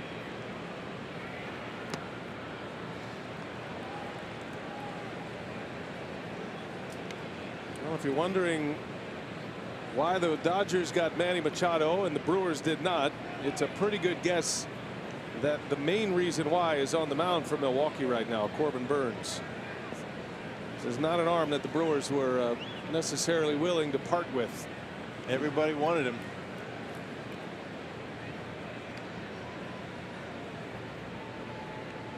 One ball, two strikes, and a swing and a miss. He struck him out on the breaking ball. Three sliders, three swings from Matt Kemp, and now 2 men are out in the inning. Yeah, that's just a nasty, nasty breaking ball. Late break, big sharp break right at the end, and you can see the rotation. That's a nice tight spin. Like to see the spin rate on that baby. Good velocity on it, and Kemp can't hold up.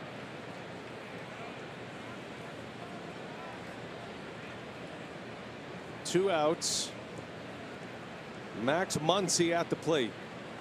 Second and third for LA. Well, this crowd will roar if Burns gets out of this inning.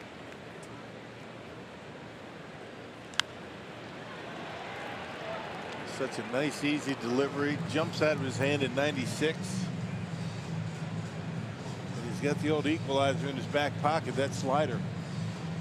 Think about that slider, though. It's down in the zone. You know, Kratz already lets one go by him.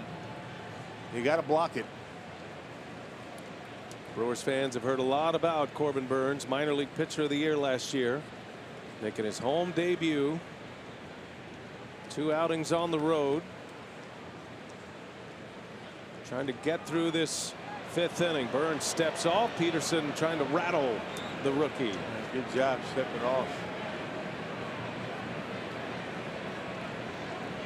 Burns is a starting pitcher. Brewers put him in the bullpen at AAA to get him ready for this particular role.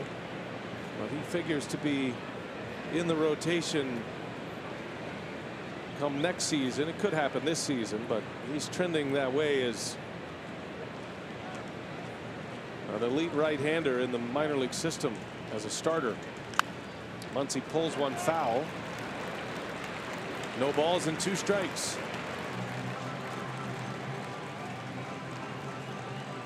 Yeah, throw that slider, get it weighed down, get it in the dirt. Kratz blocks it. You want to leave it up. Once he likes it down and in. Very similar to Travis Shaw. Likes that ball down.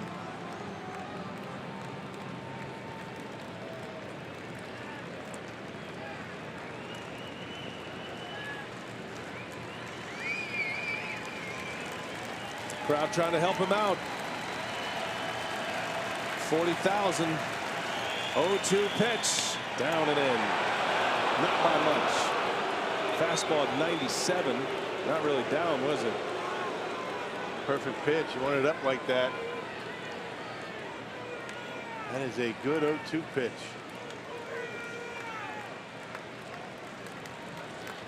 Corbin Burns takes over with the bases loaded, nobody out. A play at the plate for out number 1. A strikeout of Kemp. 1-2 to Max Muncy. 2-1 Dodgers in the 5th. Here it comes. And a ground ball foul.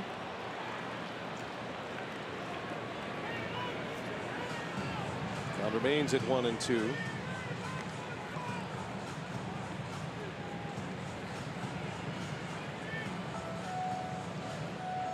Burns got a save in his major league debut in Miami. Pitched the final 2 innings in his first game in the big leagues. That's only happened one other time in Brewer franchise history. Dave LaPointe, the only other to get a save in his debut. It would feel like a save if he gets through this inning. 1-2 to Muncy again. He's late. Fouls it away. 97 with the fastball. Get that pitch up a little bit and Muncy will swing right through it. That was down. Giving him a chance to get a bat on it.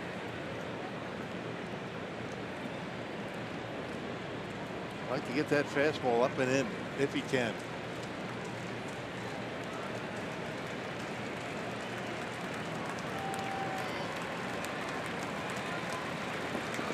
It's another 1-2 pitch.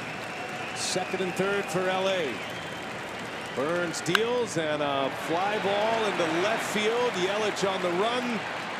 And he's got it. And Corbin Burns, a standing ovation on his way out in his Miller Park debut. Well done, kid.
Burns strands, the bases loaded, and the Brewers here in the 5th trail the Dodgers 2-1. Great work by him. And the Brewers will honor 4 key figures in franchise history before their game against the Nationals on Tuesday, July 24th.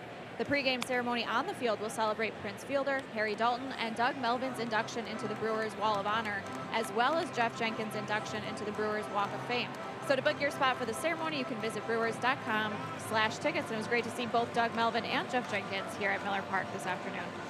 Yeah, I had a good chat with Doug Melvin today. Still works for the ball club, and always great to visit with Doug. Great baseball man, always has interesting perspectives. Great stories. You know, Corbin Burns able to get through a mess. The Brewers able to strand the bases loaded there. Now Keon Broxton on the first pitch. A fly ball to center. He just missed it on the bat. Taylor makes a catch. I did not see Jeff Jenkins down there. Did you talk to Jenks? I did not see Jenkins. I didn't see him either. We should invite him to the booth. Well, we'll get around to it. We'll have him on the air, actually, for that ceremony. Yeah. You're going to do the presentation on the field. I was told today, or I was asked today, if I would do that present. I'd be honored to do that. Yeah, you were told. Well, you're a member, too. You're on the Wall of Honor, so it's, I'm delighted to be able to do it. It's nice. You've got your... See those guys? You've got your head up there on the plaque. Yeah. Right next to Craig Counsell. They had to put that on the load-bearing wall there. Keep that all upright. Your section. Are you done? Put it on a stud. Here's Eric Kratz. You know, those plaques are heavy. I know. You know, regardless of the size of the imprinted head on the plaque. Yep. They're heavy. They are. It's beautiful. It's quite an honor, too. Yeah, it is. I get to sit with a Wall of Honor member every night here. Kratz takes a strike. Well, most nights. Most nights. That's true. Not here every night.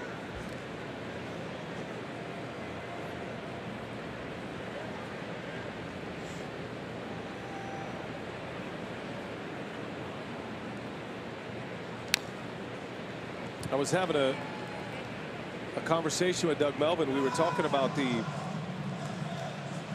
strikeout game last year that we referenced earlier when Kershaw was on the mound last season in June. He struck out 14. There were 42 strikeouts. And Doug was reminding me that in that famous playoff game between the Yankees and the Pirates, that famous World Series game, as Kratz lines one to left, a base hit. Eric Kratz is on with a single, one away, and a man on. And Nate Orf coming up. But yeah, that game between the Yankees and the Pirates in 1960, the famous Mazeroski game, the home run.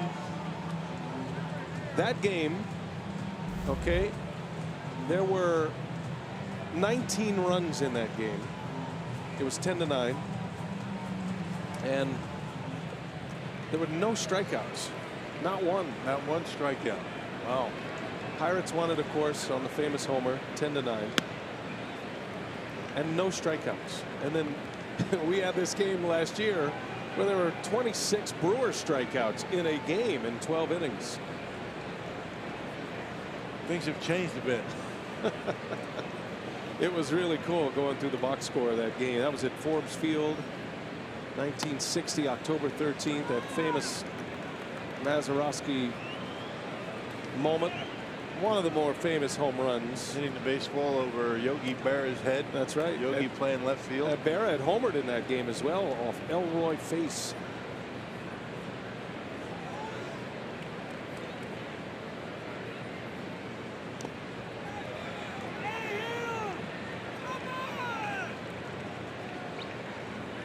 Yeah, some great names on that box score. Roberto Clemente with the Pirates. Yankees had Roger Maris and Mickey Mantle hitting back-to-back in their order. 4th and 5th. Yogi Berra hit 5th in that lineup. And get lost in some of those old box scores.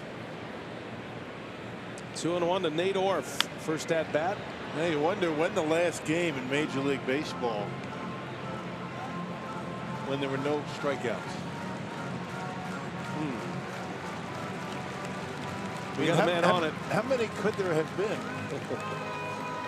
Right? None in our era together, I don't think. No.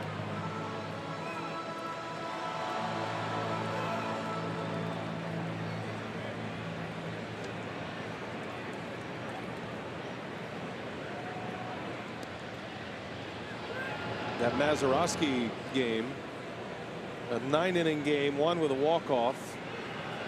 Lasted 2 hours and 36 minutes. That was a long game back then. 236 and 19 runs. 19 runs, but no strikeouts. Very few pitches per plate appearance. Orf down on strikes. Out number 2. And for Clayton Kershaw, that's 2 outs with a runner at first. First strikeout since the first inning. Yep, his 4th of the game. And back to the top of the order now, Lorenzo Cain.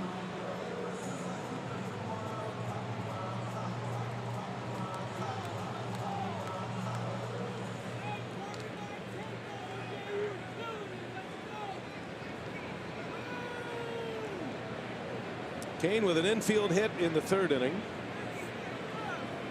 1 out of 2.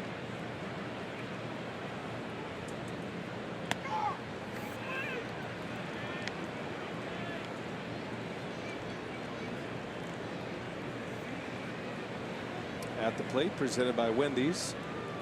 Little chopper over to 3rd base for Cain. Kershaw struck him out in the 1st inning. Brewers need a big hit. That skips away from Grandal, and over to 2nd base goes Kratz. Tying run in scoring position with 2 outs. Yeah, cut her down in the dirt. Grandal not able to keep it close.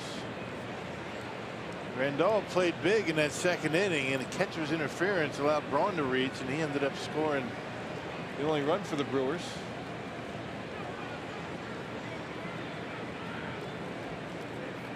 Unearned run against Kershaw.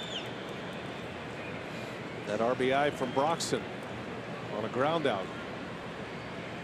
2-0 to Cain. A strike right on the edge.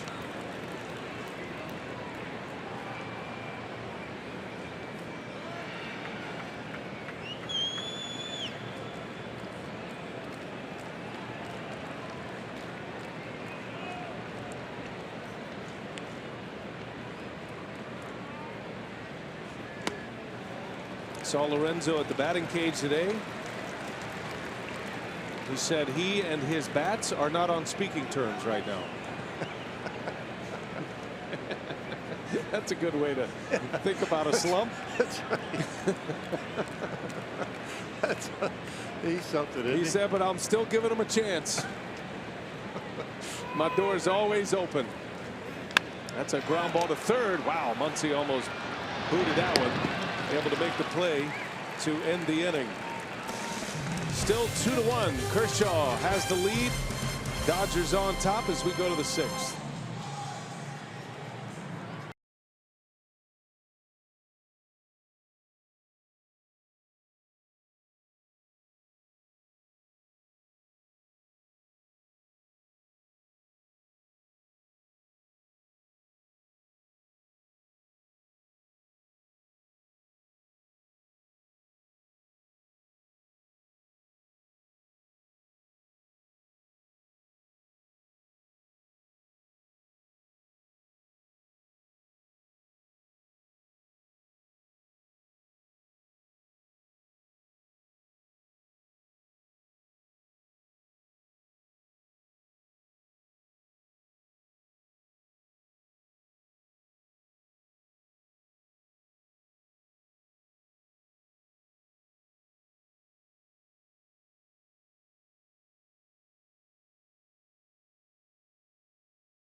And nobody out, and he ends up in our Badger Mutual Insurance plays of the game.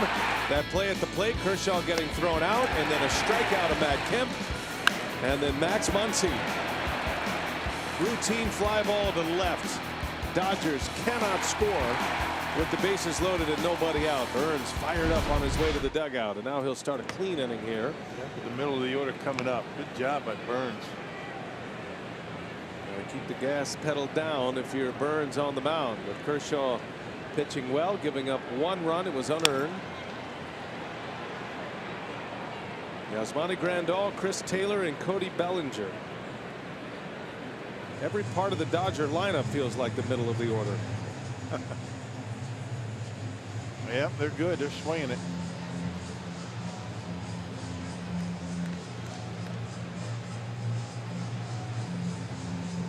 Chase Anderson's final line: 4+ innings, 2 earned runs,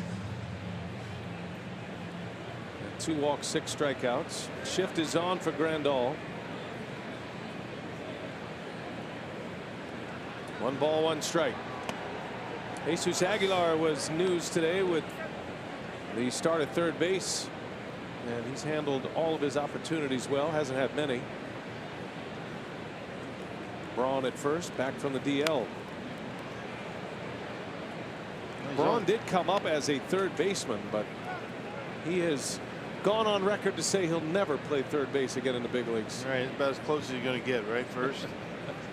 He did not like it over there. There's a shot, and it's by Aguilar, base hit.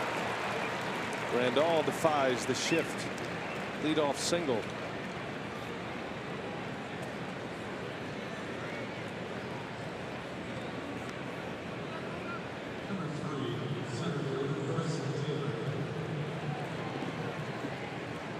That'll bring up Chris Taylor.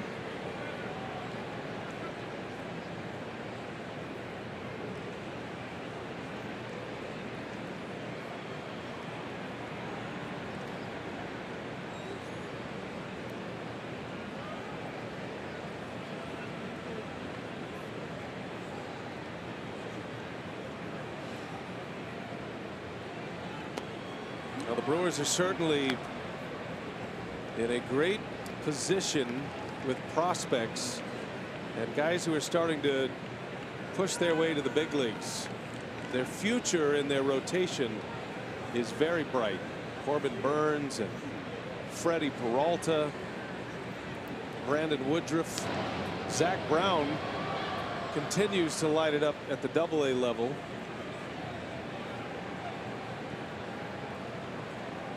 And Burns might have the best stuff of them all.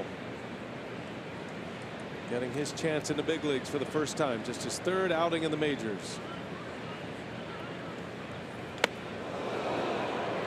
Yeah, getting him off that slider, up and in, making sure Taylor not leaning out over the plate. And he certainly does have 2 very good pitches. You'd like to see a 3rd at some point if he's going to be a starting pitcher in the big leagues. 2-0 to Taylor. He's late on a fastball. That's what you're talking about right there. Good life. On a 2-0 count, a hitter's count with a very good hitter at the plate. Put a fastball right by him. It was up and in. And give that same pitch down in the zone. He's going to get a better swing on it. Burns made 13 starts in AAA. And then the Brewers had him pitch out of the bullpen for 6 appearances. Partly to protect the innings and partly to get him to the big leagues. With that kind of stuff, he had pitched out of the bullpen in college. He's familiar with that role. So it's not just that you go from a starter to a reliever and you do the same thing. There's more to it than that, namely how you prepare to come into a game, how fast you can get loose. And he does get loose quickly for a starter. There's a swing and a miss and a strikeout for Burns. That nasty slider. 2nd strikeout for Burns. Marcus Hanno, the Brewers bullpen catcher, was telling me a story when he first got called up. A lot of times the guy will start throwing down in the bullpen a little bit. There's that good slider to get Taylor. Took about 8 throws and Burns said, "I'm ready." That was it. That's unusual for a starting pitcher. That's normally a guy that has been worked out of the bullpen for a while.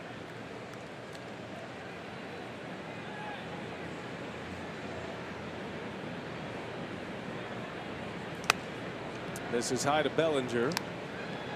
And for Burns, that process started in AAA. So his first couple of outings out of the bullpen in AAA, they gave him a lot of time. They knew it was a specific time when he was going to come into the game, and he would warm up accordingly, and then they shortened that time. And while all of this is going on, we were having conversations with Craig Counsell and David Stearns about it. And they said, yeah, we're getting to the point where Burns is ready to be ready quickly and come to the majors. Can't have a pitcher in your bullpen that can't get loose quickly to come in. That really hamstrings a manager. So that was more for Craig Counsell's sake than anything else. He's 23 years of age, out of Bakersfield, California. Played his college ball at St. Mary's College in California.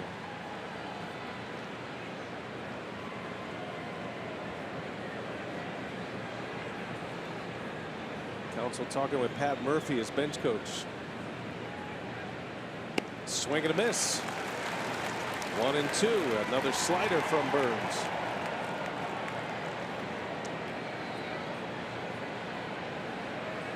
And nobody's been able to connect on that slider yet. Left-handers or right-handers.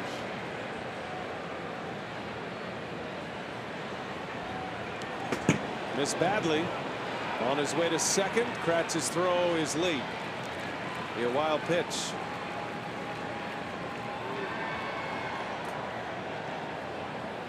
2-2 to Bellinger now.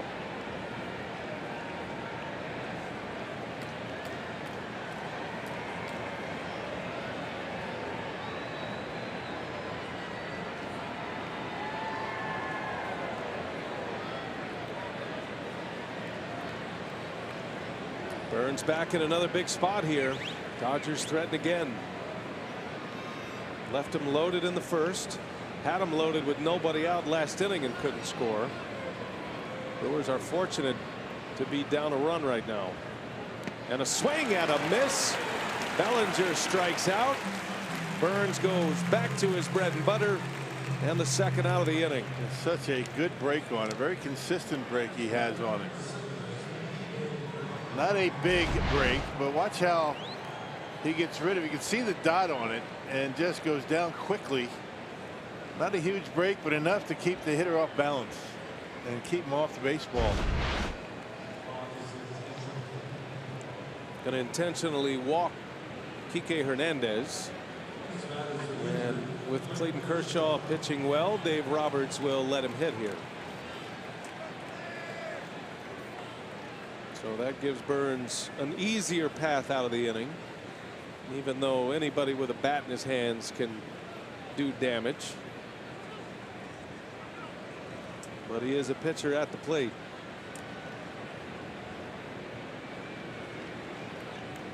Two outs, two on. Looking ahead to the Brewers' sixth inning. Yelich, Aguilar, and Braun coming up. Kershaw on the ground. Braun's got it. Slips. And he hits Burns covering. Wasn't pretty, but it works. And Corbin Burns, a very good 2 innings. Still 2-1 Dodgers.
Milwaukee Brewers baseball on Fox Sports Wisconsin is brought to you by Miller Lite. Great taste and only 96 calories. And by Toyota. Let's go places. The famous racing sausages. Italian tonight. And a bit of a runaway. With a little swag. Way to go, Italian. Manny Machado has had one of the best plays of the night in Major League Baseball. StatCast powered by AWS. Check out the range here from Machado. This is against Keon Broxton, by the way. And able to get the speedy Broxton at first base. What a throw. What a backhand by Manny Machado. He's a game changer defensively. Yeah, no, see how quickly he got rid of the baseball? 0.77 seconds. That is really fast, and he got a lot on it. He's something else. The only run the Brewers were able to scratch so far against Kershaw was on that ground ball. Here we go to the bottom of the 6th inning now. Kershaw back to work.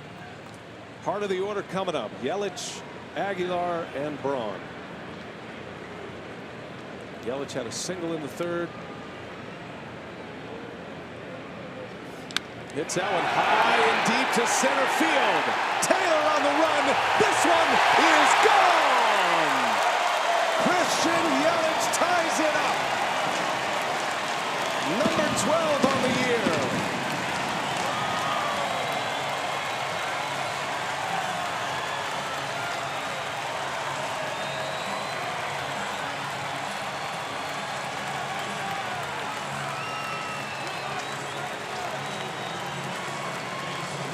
Amazing success against lefties. 2 hits tonight, a home run off of Clayton Kershaw.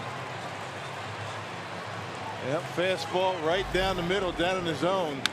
That makes him 7 for 14 against Kershaw in his career. Amazing statistics. Home run number 12 for Yelich. He is red hot right now. 2-2 game. Here is Aguilar. Takes a ball. All right, you got a reason to smile, Christian Yelich. Homered in the All-Star game, his first All-Star appearance. Had an opposite field blast off Charlie Morton. Homers against Clayton Kershaw to tie the game. Dave Roberts let it ride with Kershaw. The Dodgers had a chance with 2 on and 2 out, but Kershaw pitching well. Was allowed to hit. Made the final out, and the Brewers tie it quickly. Now Aguilar right off the end of the bat. Fly ball into right field for Kemp. Out number 1.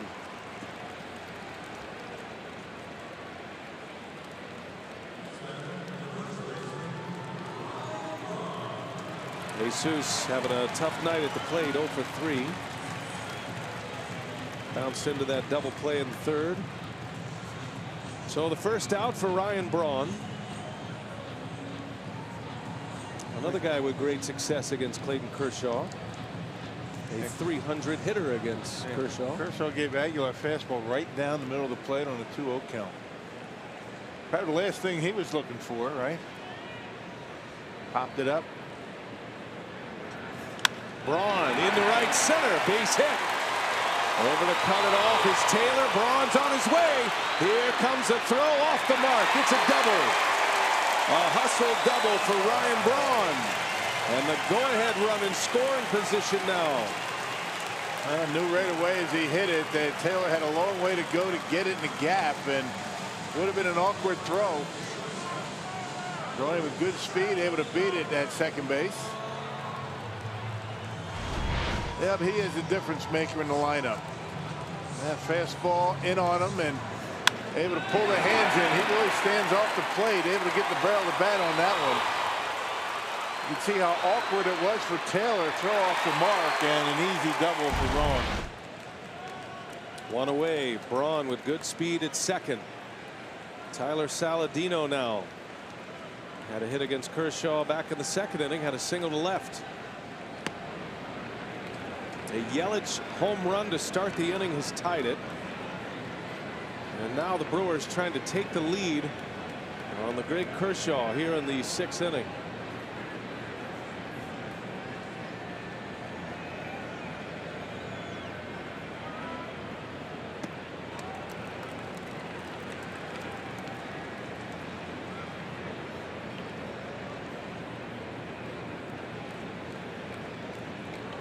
Saladino has hit well in the big leagues for the Brewers this year. He's maintained a .300 batting average.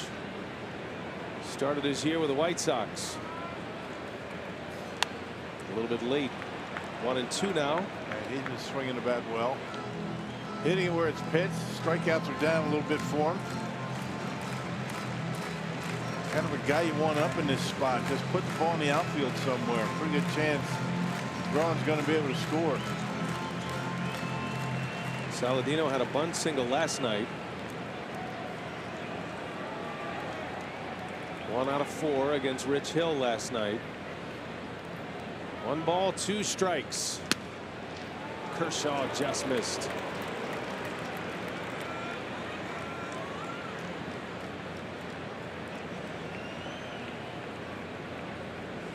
Manny Pena is on deck. There was a double switch earlier to get Burns in the game on the mound.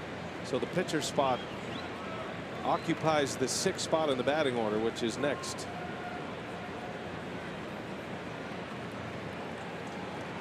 Two. Braun ready to run at second base. Kershaw deals, and a swing and a miss. Got him with that slider. Yeah, that cut fastball, good pitch. It's been that way all night for him. 5 strikeouts for Kershaw. And a scouting report meeting here as Manny Pena is announced. So a pinch hitter. Brewers have Josh Hader loosening in the bullpen. He'll get the 7th. He'll have the top of the order. Got a left-hander Peterson to start it, scheduled to hit. And you get a veteran guy out at second base. I think the Dodgers are thinking about changing up the signs a little bit. Kershaw was looking at Pena. He was looking on the on-deck circle to see who he would prefer to face. Maybe pitch around Pena, go after Broxton, or go right after Pena. Let's see what they decide to do here.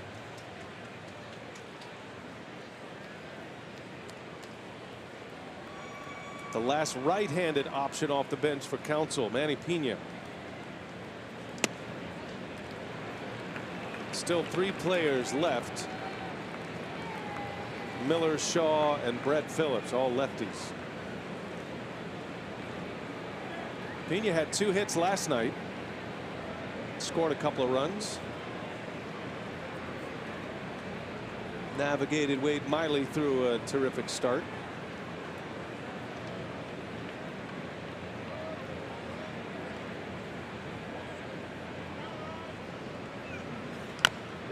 Chopper to third. Oh, and Muncy missed it. Braun's going to turn, and he's going to score. And the Brewers have the lead. 3-2 Milwaukee on a misplay by Max Muncy. He's having a rough time over there. All the attention on Aguilar, and now he was going to be able to handle third base. Well, it's Muncy that's been having the problems tonight. Certainly an error. No RBI, but the Brewers take the lead on Clayton Kershaw here in the 6th. Yikes. Yeah.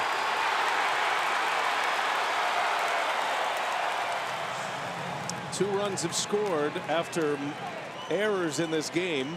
Grandal on the catcher's interference in the 2nd, and now the Muncy error at 3rd. That's about as routine as it gets. Really didn't have to rush it like he was because he had Manny Pena running down the line. Could have taken his time and got the out at first base. 3-2 Brew Crew here with Keon Broxton and a runner at first. 2 outs. Broxton will be ready to pounce on the first one if it's a good one. And he takes that little slider on the inside corner. That's the 8th error for Max Muncy. And it gives the Brewers the lead. Broxton was robbed of a hit. That play by Machado in the 2nd. Did collect an RBI on that ground ball. 0-2 now. Slider on the inside corner, slider backdoored on the outside corner.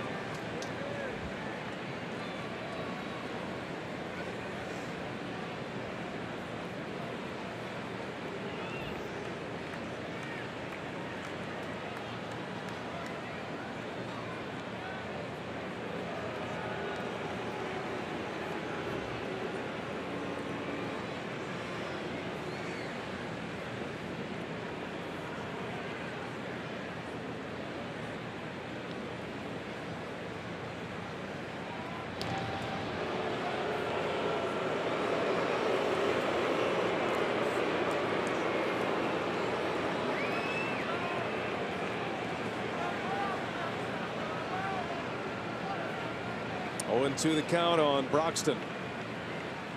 Hunting a mistake from Kershaw. He doesn't throw many. This is outside.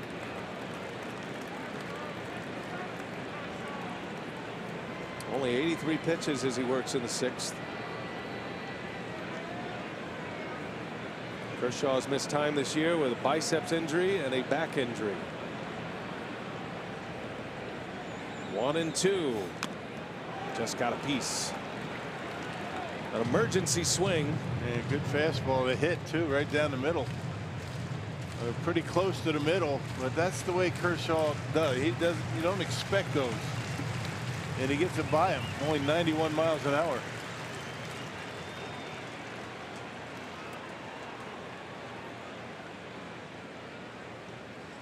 Shaking off a number of pitches.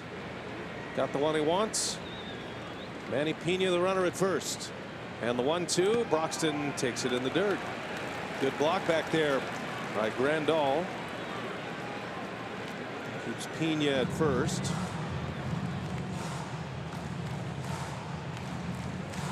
Three runs are in. 2 unearned runs. The only earned run is the Yelich homer, which started this inning. Tied the game. 2-2 now to Broxton. And he drives one into right center. It's down. It's going to roll to the wall. Manny Pena trucking around third. It's bobbled in the outfield. And Pena will score. It's a triple for Broxton. 4-2 Milwaukee.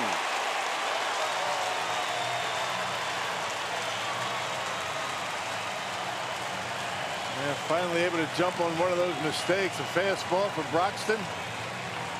Little shaky defense behind Kershaw tonight. I think if Taylor picks that up right away, they might have a play on Manny Pena. And a little bobble out there. Ed Cedar was going to send Pena regardless. And a good piece of hitting by Broxton. Little cutter down the middle of the plate. Pena trying his best to get around those bases. Ed Cedar sending him and able to score easily on the bobble. RBI triple. Kershaw's defense has let him down. That's a big hit. With 2 strikes, Keon delivers. 4-2 Milwaukee. Here's Eric Kratz now. Takes a first pitch curveball for a strike. And 2 RBIs tonight for Keon Broxton.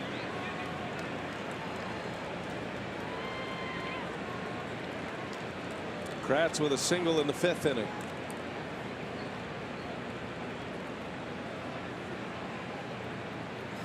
Kratz on the ground. Muncy gobbles this one up. And that will retire the side, but the Brewers get an inning out of it against Kershaw. Some poor defense by the Dodgers. Brewers take advantage. It started with a Christian Yelich homer. That tied the game at 2. And then Muncy with the boot at third gave the Brewers the lead. Then Broxton, a 2-strike RBI triple. 4-2 Brew Crew after 6.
during the All-Star break, and his first appearance.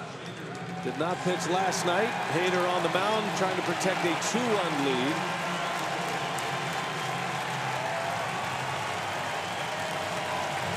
And the fans welcoming Josh Hader back to Miller Park.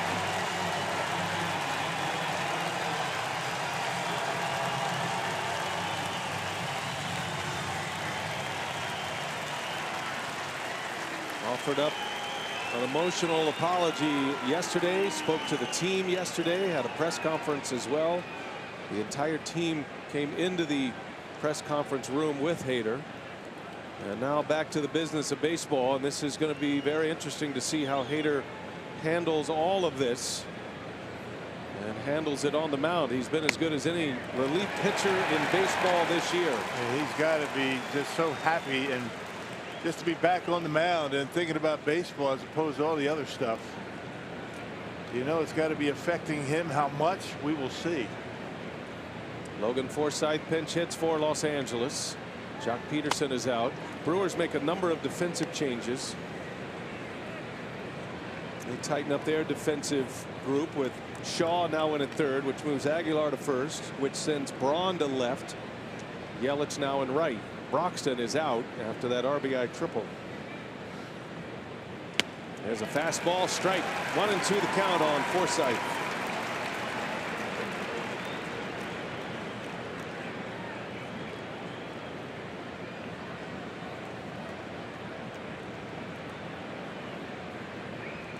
Pinch hitter Logan Forsythe was the starter at second base last night. 1-2 pitch, a swing and a miss. He struck him out. Oh, how good was that feel for Josh Hader? Welcome back, young man. With more on Hader and his trials through this, let's check in with Sophia. Well, B.A., as you mentioned, Josh Hader did address the media for the first time yesterday, and he had all of his Brewers teammates in the room supporting him. And Craig Counsell was asked about it before the game, and he said, honestly, he wasn't really surprised. He said it was an indication of who this group is as a team. He said it's a sign of their connection, that this group is a family. And he did point out it was something that the team did on their own. And he said that's just an indication of how they treat each other and how much they want to support Josh, even though they don't condone any of the messages that he shared on Twitter. Yeah, that was a big moment for Hader, I'm sure, to deal with his teammates as Machado on the first pitch pops it up. Out number 2. I don't know who was behind that, having the team go out there, but that screams of Lorenzo Cain. Yeah. There might be others involved in there. I don't know, but that's the kind of guy Lorenzo Cain is, and that's why he's such a good leader for this ball club. Now, Lorenzo probably said it best, saying, I don't know what Josh was thinking then at 8:17 when he sent out all of those tweets, those offensive tweets. He said, I don't know where he was at that time, but I know who he is now, and that's not the guy he is now. And we're going to try to help him through this. He's our teammate.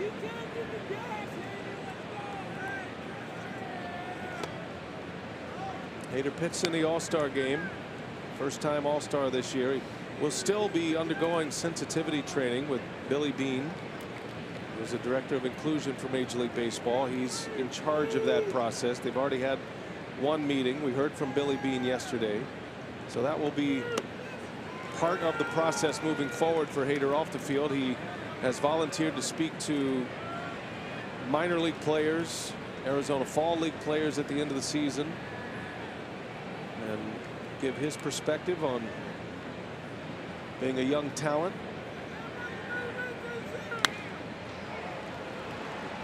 And the rebuilding begins here. Well, it began on Tuesday night after the All-Star game, but really with his own teammates and with the community here in Milwaukee started yesterday.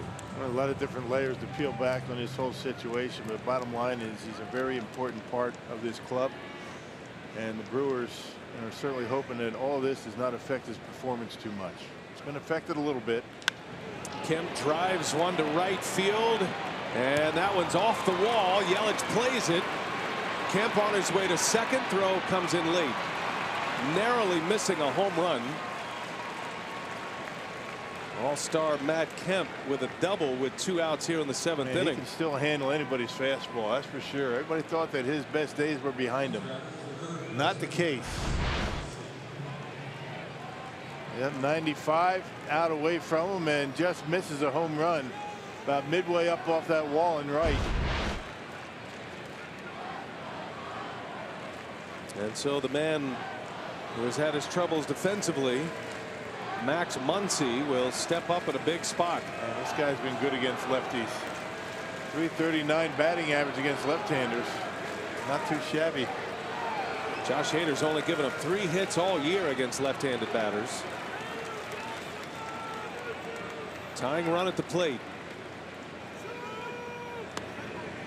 The Dodgers know they give up a little defense with Muncy, understanding they want his bat in the lineup. So now he is up there to do what he's in the lineup to do, and that's hit. And he's hit a lot this year. 22 homers. 339 against lefties. Six homers. Switch hitter Grandal due next. 4-2 Brewers, 7th inning. Hader deals, and a fastball strike in there at 95.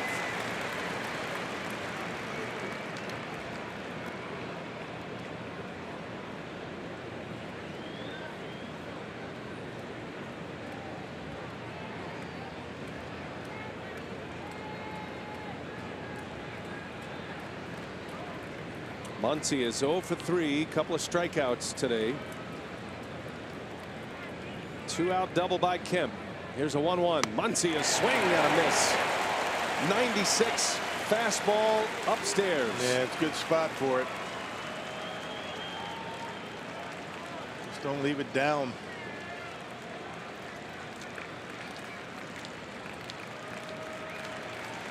Slider down different. Be a good time for it. See what Hader gives him. Crowd wants a strikeout. Tying run at the plate. And Hader deals a 1-2. 2-2. Went with a fastball.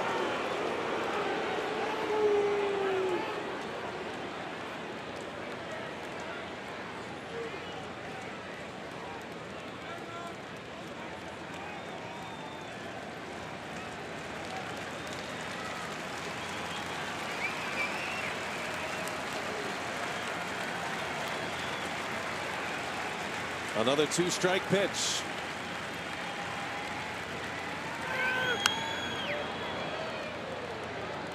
Pretty good swing on that fastball. You can see where it was down the middle, down in the zone.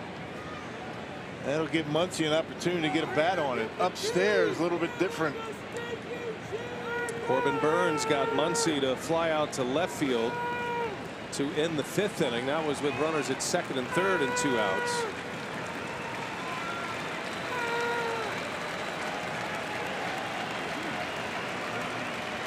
Hader ready. 2-2 the count.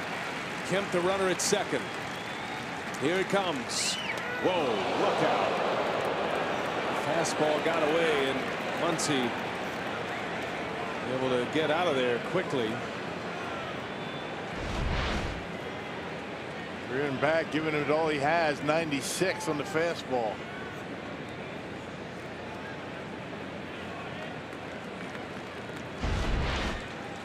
He's got a slider in him right here. Got him set up for it. Count is full. 7th inning. Brewers just took the lead with 3 runs in the 6th. Hader deals a 3-2 and a little jam shot foul. Did throw the slider but left it up.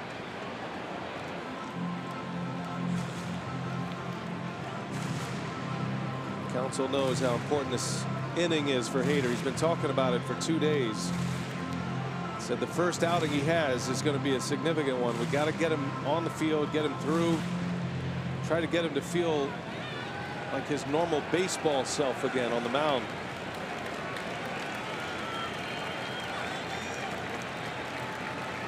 As a strikeout and a flyout. Here comes a 3-2 pitch and a line drive caught by Aguilar. Inning is over. Hader holds serve.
Kershaw protecting a lead, a one-run lead. Christian Yelich ties it up at 2 with a home run. The Brewers would add 2 more.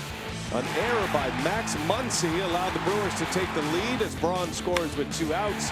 And then Keon Broxton with an RBI triple. Manny Pena rumbling all the way around to score from first. And a 3-run bottom of the 6th. It's 4-2 Brewers as we go to the bottom of the 7th. And Josh Hader survives his first inning back after the All-Star break. And able to put a 0 on the board with a strikeout. It had to feel good for him, right? He was thinking about that appearance for a few days, and well, it's behind him now. Good job by Josh.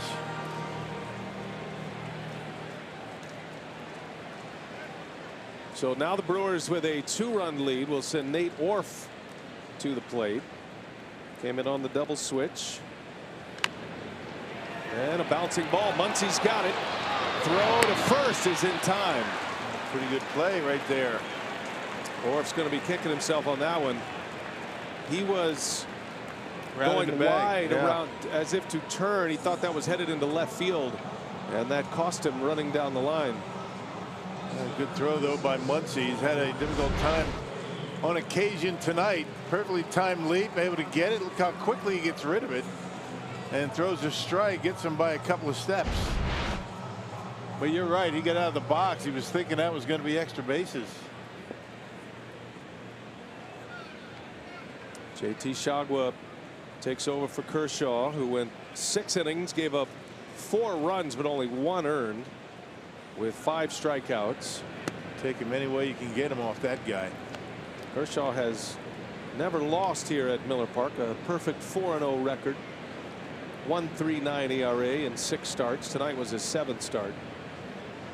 And his defense let him down. The Brewers have a chance to beat Kershaw and the Dodgers tonight for the first time.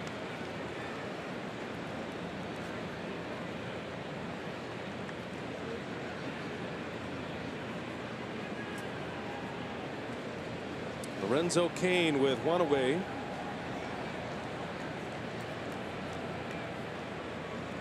Had an infield hit on Kershaw in the 3rd inning. He's 1 for 3.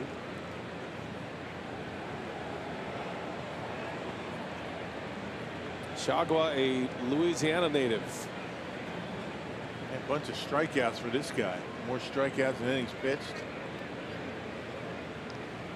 Made it up to the big leagues with the Twins a couple of years ago. And tonight his 25th game, so he has matched his career high for games pitched. That one season with the Twins at 25 games pitched, 23 innings. Chopper to third. Muncy waits. Muncy fires a high throw and another error. And Cain is aboard. I don't know if the throw would have beaten Cain to the bag, but it does go into the camera well. He's already got a hit like that tonight. Ground ball to third. So it'll be an error to get him to second base regardless. Actually went up into the seats. So he gets second base. Well, he's having all kinds of problems. I mean, boy, he lets it fly, doesn't he? Takes a couple of crow hops right over the top, and he just throws it as hard as he possibly can. And that one not even close. Well, we'll see if it's a hit and an error or a 2-base error. Either way, Muncy is having a difficult time at third. He's having a rough day at the plate. Just lined out with a runner at second. He's left 5 on in this game at the plate. Here's Yelich now.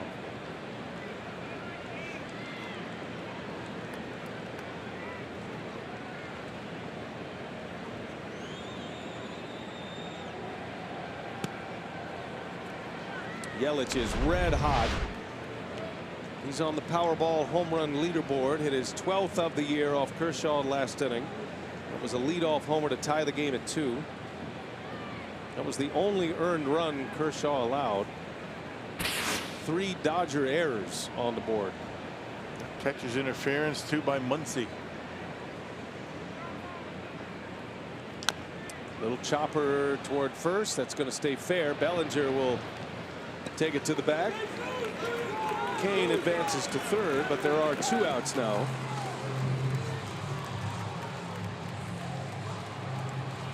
Here comes Jesus Aguilar.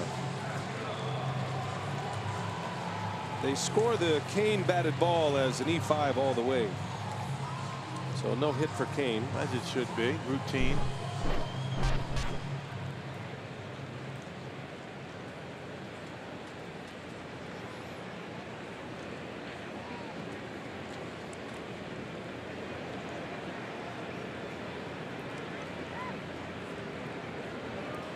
Jesus Aguilar trying to pick up a big run here late. Brewers got 1 on the 2nd on a Broxton ground out. 3 in the 6th. Dodgers scored both of their runs in the 1st inning and had the bases loaded.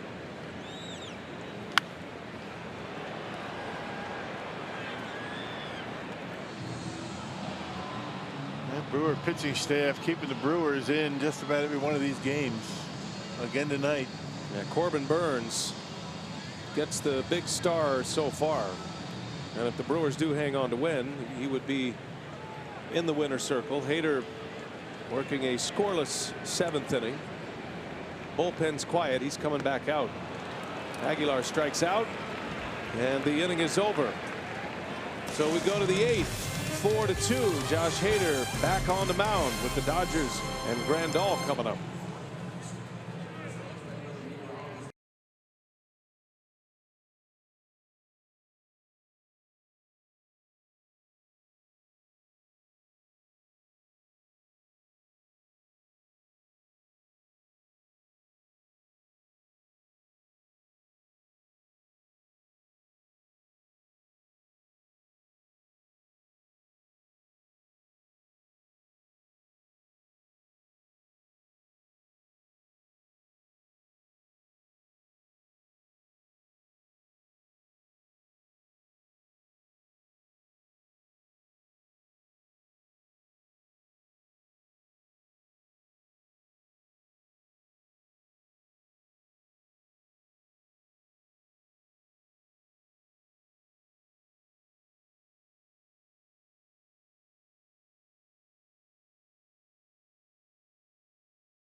In Green Bay, if they call the Brewers by 10 o'clock tomorrow morning, they get 40 tickets to a Friday night game in the Miller Lite Beer Pen. It's offered courtesy of the Tavern League of Wisconsin and Miller Lite. We head to the 8th. Dodgers coming up, and instead of Yasmani Grandal, the switch hitting catcher, Justin Turner is going to get his first at bat of the series. He's been nursing a sore hip, and his first action in over a week. Turner is the only Dodger to have faced Josh Hader. He's 0 for 1. Jeremy Jeffress in the bullpen. Got Chris Taylor due next, then Cody Bellinger, a lefty after that. 2-run lead for Milwaukee.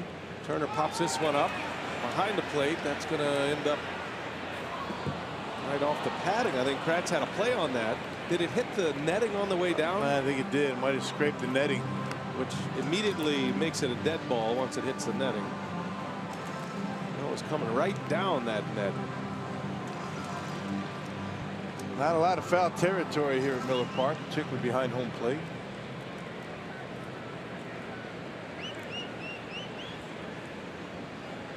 One ball, one strike on Justin Turner. Turner, 30 years to the day of the famous Kirk Gibson walk-off home run on Dennis Eckersley in the '88 World Series. 30 years to the day last year. Hit a walk-off home run at Dodger Stadium in Game 2 in the LCS. What a moment. That was against the Cubs.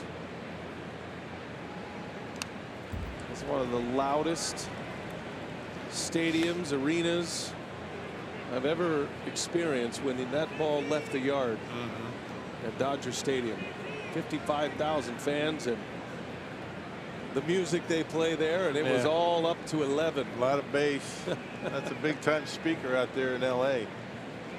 A moment he'll never forget. It's on the cover of their media guide, as a matter of fact. He said he thought about pumping the fist like Gibson did on the way around because Turner grew up a Dodger fan. He remembered vividly watching that moment. He's one of the few Dodgers actually alive when Kirk Gibson hit that home run in '88, and Gibson had that famous fist pump between first and second, and he didn't do it. Got to make it your own. Yeah, and he did. He's been hurt this year. Right wrist injury, recently a hip injury. He's an excellent third baseman as well. They miss his defense. He can hit too. Good years with this ball club. 1-2 pitch. Hader strikes him out. There you go, up in the zone. I mean, that kind of velocity up there, awfully difficult to center on, and especially for a guy that hadn't played in a while. Perfect pitch. Right at the top of the zone, a little bit high maybe, but you know, with that velocity, good luck getting a piece of that.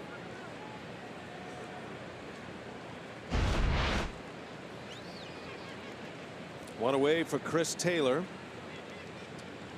Drove in the 2 Dodger runs with a first inning single. It was a 2-out, 2 RBI single. Chase Anderson threw 43 pitches in that first inning. Then he settled down. He retired 10 straight. Gave up a walk and 2 hits to load the bases in the 5th. Looked like the Dodgers were ready to add on with Kershaw on the mound pitching well. And then Corbin Burns came in and put the fire out. Inherited 3, stranded all of them. Base running mistake, got the first out. That gave him an opportunity to get out of that mess. Yep.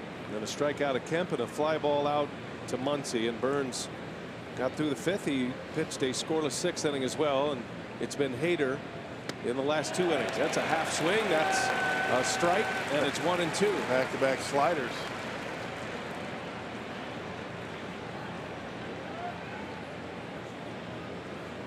Let's see if he tries to elevate the fastball. Same pitch that he was able to get Turner.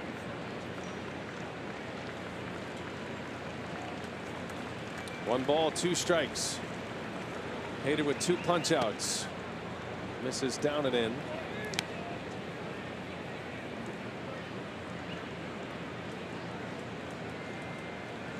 One of 5 All-Stars for the Brewers this year. A franchise best. 2 of them non-closers. How rare is that? 2-2. Got him. Foul tip into the mid of Kratz. Back-to-back Ks for Hader in the 8th. Yeah, just amazing the way that this young man can focus given all that's going on around him. He gets out on that mound and looks like business as usual. Able to compartmentalize. That's the key when you have distractions like that, but it's awfully difficult when you're 24 years old.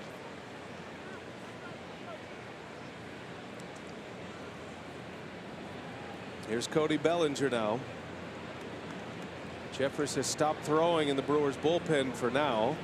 Bellinger takes a strike. Slider. Don't allow him for strikes.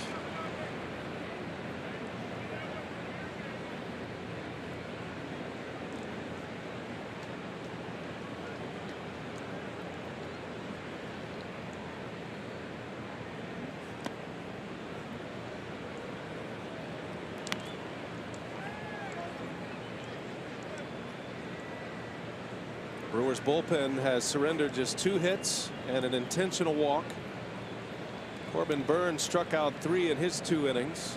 Hader's got 3 in an inning and 2/3. 6 bullpen strikeouts thus far. And now it's 1-2 on Bellinger.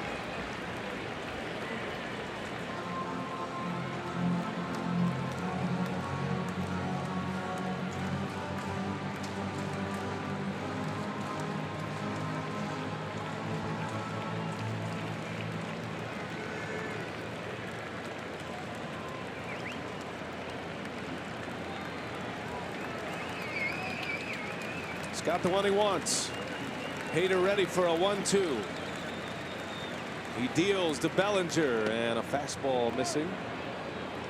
2-2 the count. Hader burst onto the scene last year, had been a starter in the minor league system, first with the Orioles, then the Astros, and then with the Brewers. They put him in the bullpen, very similar to what they did with Burns this year, and he thrived last season, an all-star this season. That's in there for a strike, and Hader gets the backwards K on Bellinger, strikes out the side in the 8th. Still 4-2 Milwaukee. 2 scoreless innings for Josh Hader.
Since the All-Star break, and pitching 2 scoreless innings so far. We've got Brewers Live postgame coming up after the ball game. The bullpen, Burns, Hader, and what a job Anderson did, believe it or not, after 104 pitches, 4+ innings, only 2 runs allowed, and our score stands with the Brewers out in front right now. We'll be covering it all coming up after the ball game, BA. All right, Craig, thank you. You and Rock will have Brewers Live postgame on a Saturday night. Brewers trying to take this one to the finish line. Hopefully have some good news tonight on post-game show. Well, the Brewers lead 4-2. Braun leads off. Braun, Saladino, and then Shaw coming up. Shagwad in his 2nd inning of work. Josh Hader goes 2 scoreless. Corbin Burns went 2 scoreless. None bigger than the 5th inning when Burns entered the game in his Miller Park debut with the bases loaded and nobody out, and got out of it. A good first impression for him, right? Nasty slider from Corbin Burns tonight. And just a lot of mound presence, a lot of, just moxie out there. Just didn't really feel like he's, even in his major league debut, he picked up that save. Never really felt like he was, overwhelmed. Just seemed like he was in complete control out there in the mound. That's a called strike. 3-2 on Braun. That to me is the amazing thing about these young guys that come up these days. They have a lot of confidence. Seem nice and relaxed out there.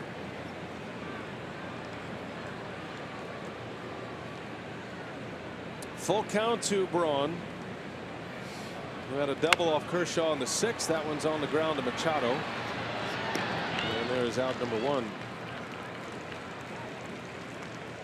Hey, the Brewers host the Washington Nationals this coming Monday, and all fans can get $6 Terrace Reserve seats for the matchup, courtesy of Miller High Life. $6 Terrace Reserve seats for a Major League Baseball game. Not bad. Bryce Harper and the Washington Nationals coming to town. The home run derby champ, Bryce Harper,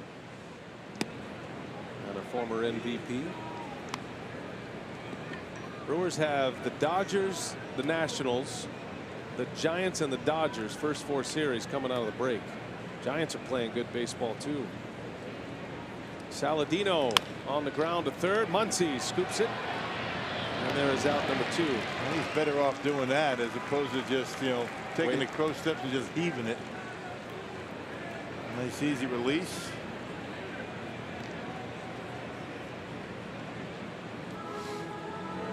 Dave Roberts will make a pitching change with Travis Shaw, beg your pardon, Brett Phillips coming up.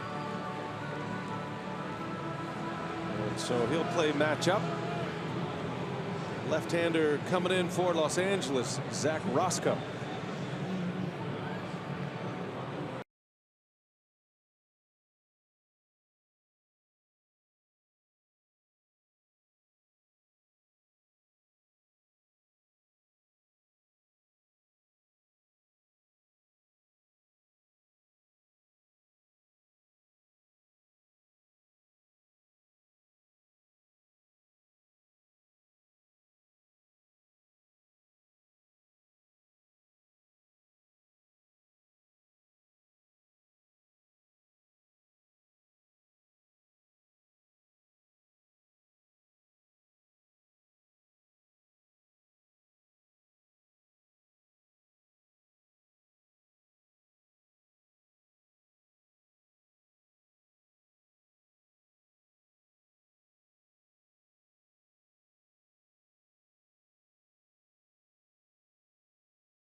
Airtime on Fox Sports Wisconsin, and another lefty for the Dodgers, their 3rd straight lefty. Alex Wood will match up against left-hander Brent Suter.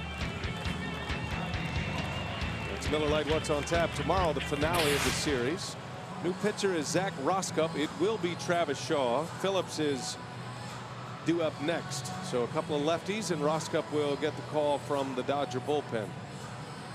We saw him last night, and he retired the only batter that he faced. 3 pitches all it took. 2 lefties coming up, Travis, and on deck is Brent Phillips in the pitcher spot. Shaw's first at bat came in on the double switch last inning. Brewers took the lead with a 3-run 6th. Yelich tied it with a homer off Kershaw, and then 2 more runs coming in.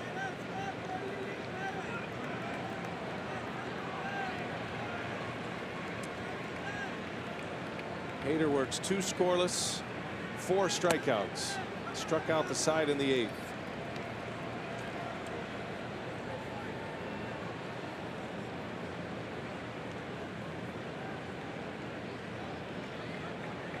Ball and a strike on Shaw, and he pops it up.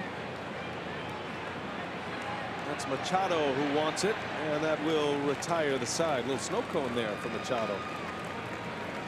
So the stage is set. Corey Knebel, the Brewer closer, on to try to nail it down in the 9th.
To the 9th we go at Miller Park on a Saturday night. Brewers Dodgers. It is 4-2. Brewers have the lead, and they're going to bring on their all-star closer from a year ago, Knebel. They'll have Kike Hernandez. 8, 9, and 1 coming up. Brett Phillips enters the game in right field. A very good outfielder, and Yelich goes back to left. So he started in left, went to right for a couple of innings, and now back where he started. Kane still in center, and the numbers for Knebel going after save number 12. He blew a save at Pittsburgh on Sunday, inning in the third, gave up 3 hits, 2 earned runs, also walked a couple. He's got 8 and 9 coming up. 2-run game. Big swing by Hernandez. 4 of the last 6 outs have been strikeouts for Brewer pitching. That was Hader. Burns went 2 scoreless. Hader goes 2 scoreless. Chase Anderson started, went 4, gave up 2 earned runs. And now Knebel. Cubs have come back on the Cardinals at Wrigley tonight. Actually took a lead. They scored 3 in the 6th to take a lead. The Cardinals have answered with runs in the 7th and the 8th. So that game is tied at 3 in the bottom of the 8th. Cubs won the first game of that doubleheader. Brewers 3.5 back currently after that Cubs win in game 1. So this game going on right now in Chicago is the 4th game of a 5-game series between the Cubs and the Cardinals.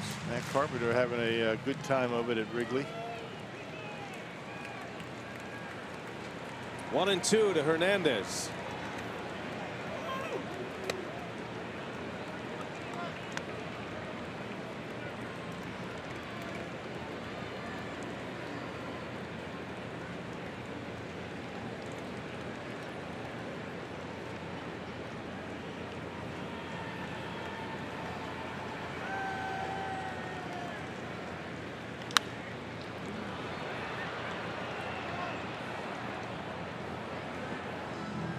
That fastball down is a much easier pitch for batters to handle.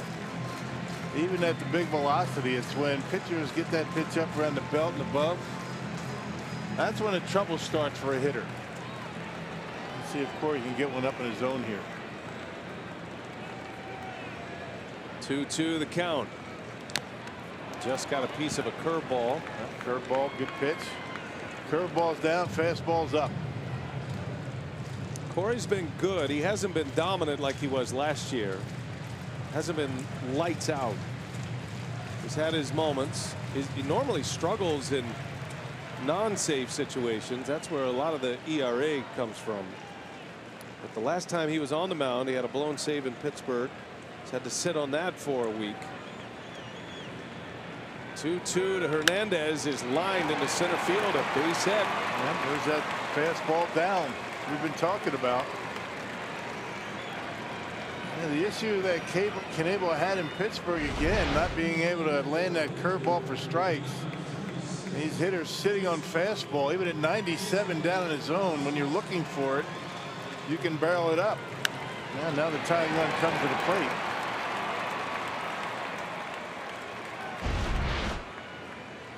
plate. Kike Hernandez with his first hit of the night. And Chase Utley coming off the bench for Los Angeles. He has been their best pinch hitter. Had a double last night. He's hitting .462 off the bench. 12 for 26 as a pinch hitter this year.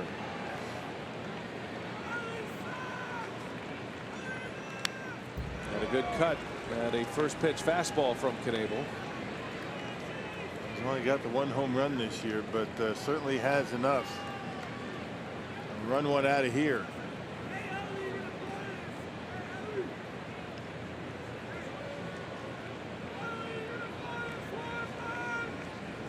Brewers have a chance to beat the Dodgers and beat Clayton Kershaw for the first time at Miller Park. 4-0 record for him in this ballpark in his previous 6 starts.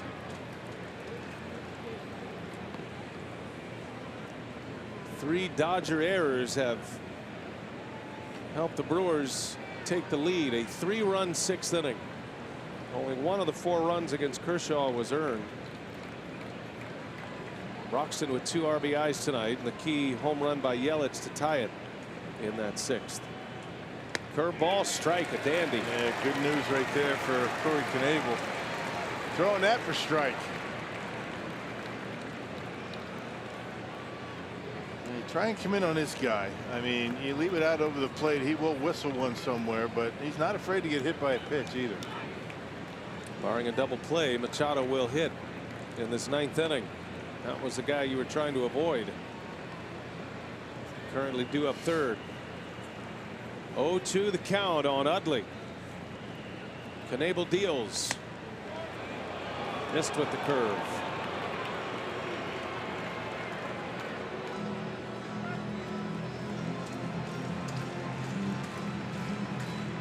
Utley announced that he will retire at the end of the season at a press conference last Friday.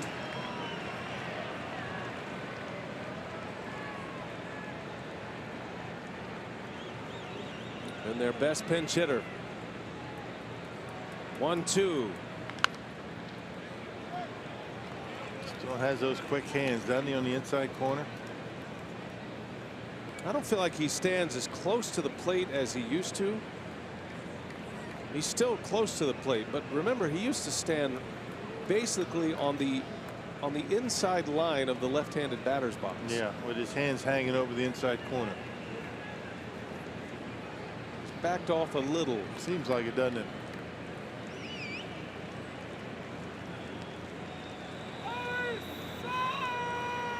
Knebel fires, and a swing and a foul. Just got a piece to stay alive, did Utley, and the count remains at 1-2.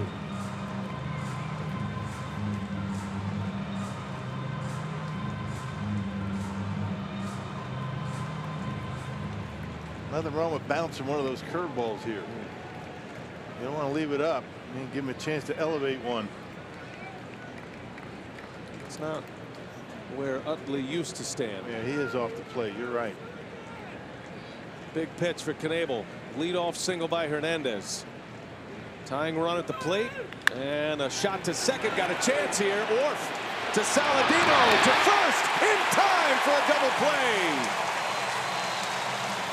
And it was a curveball that got it done.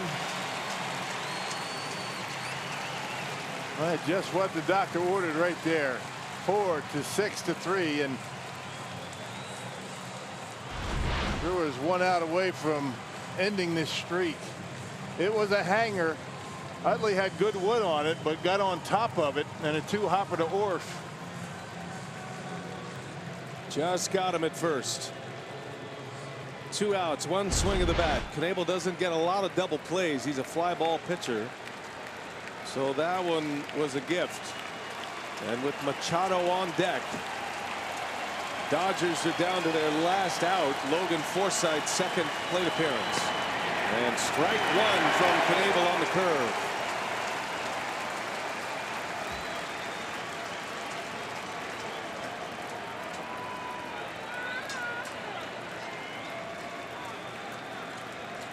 Forsythe struck out in the 7th.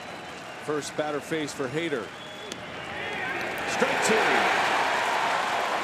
0-2 the count.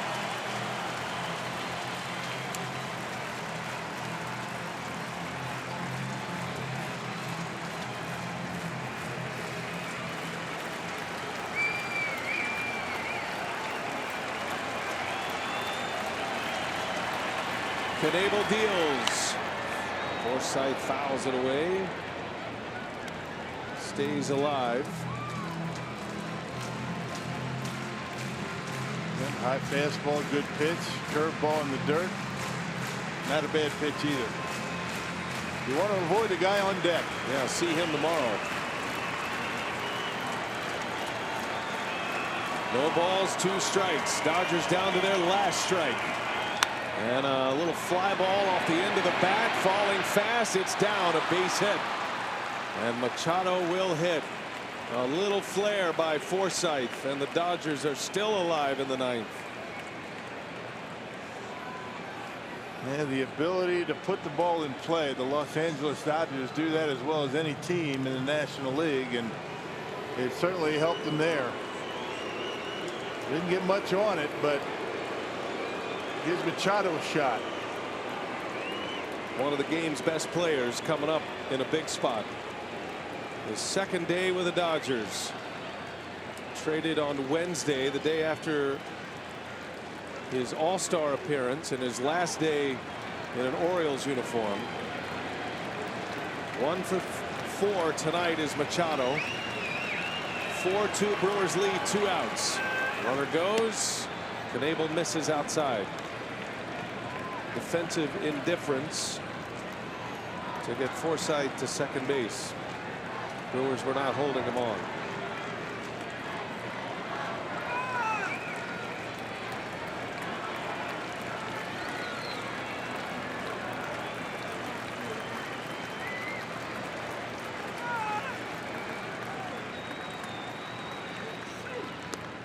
(2-0).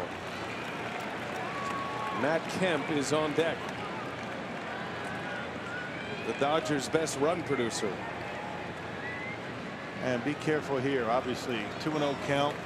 Manny Machado at the plate.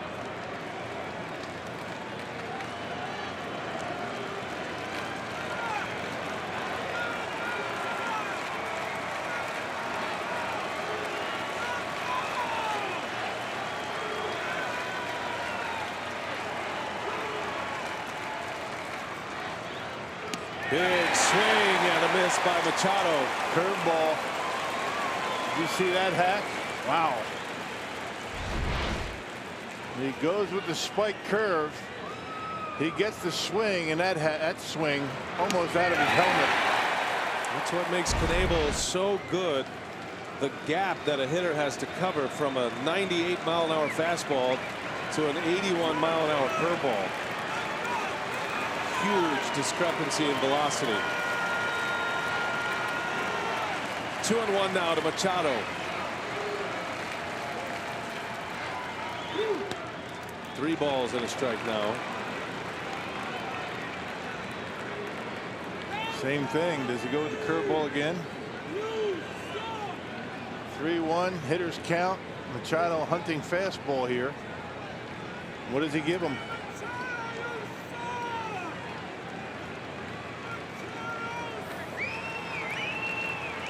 Tying run at the plate. 2 outs in the ninth. 3-1 to Machado. Here it comes. And a ground ball. Shaw scoops it on a short hop. Throw to first in time. And the ball game is over. Knebel got him on the curve. And the Brewers win 4-2. Beating Clayton Kershaw for the first time at Miller Park. Corbin Burns with his first career win. 2 scoreless innings. And the Brewers break up their 7-game losing streak. Another nice job by the Brewers pitching staff. You really got to tip your hat to Chase Anderson. He didn't look very good in the first inning, but he was able to settle down, and then the Brewers bullpen take over. How about Christian Yelich, how hot he's been. First 2 games coming back from the All-Star break. Big win here at Miller Park for the Crew. Gives the Brewers a chance to win the series tomorrow, the finale, a day game here at Miller Park. Time for Brewers Live. We check in with Craig Kershaw in Nelly's corner down the right field line. All right, B8, thanks very much. A lot of heroes here in this Brewer victory. The pitching staff certainly earning top honors right now. What a finish for Corey Knebel and the Crew. We'll talk about it next here from Craig Counsell and get you set for that rubber match coming up on Sunday. Stay with us.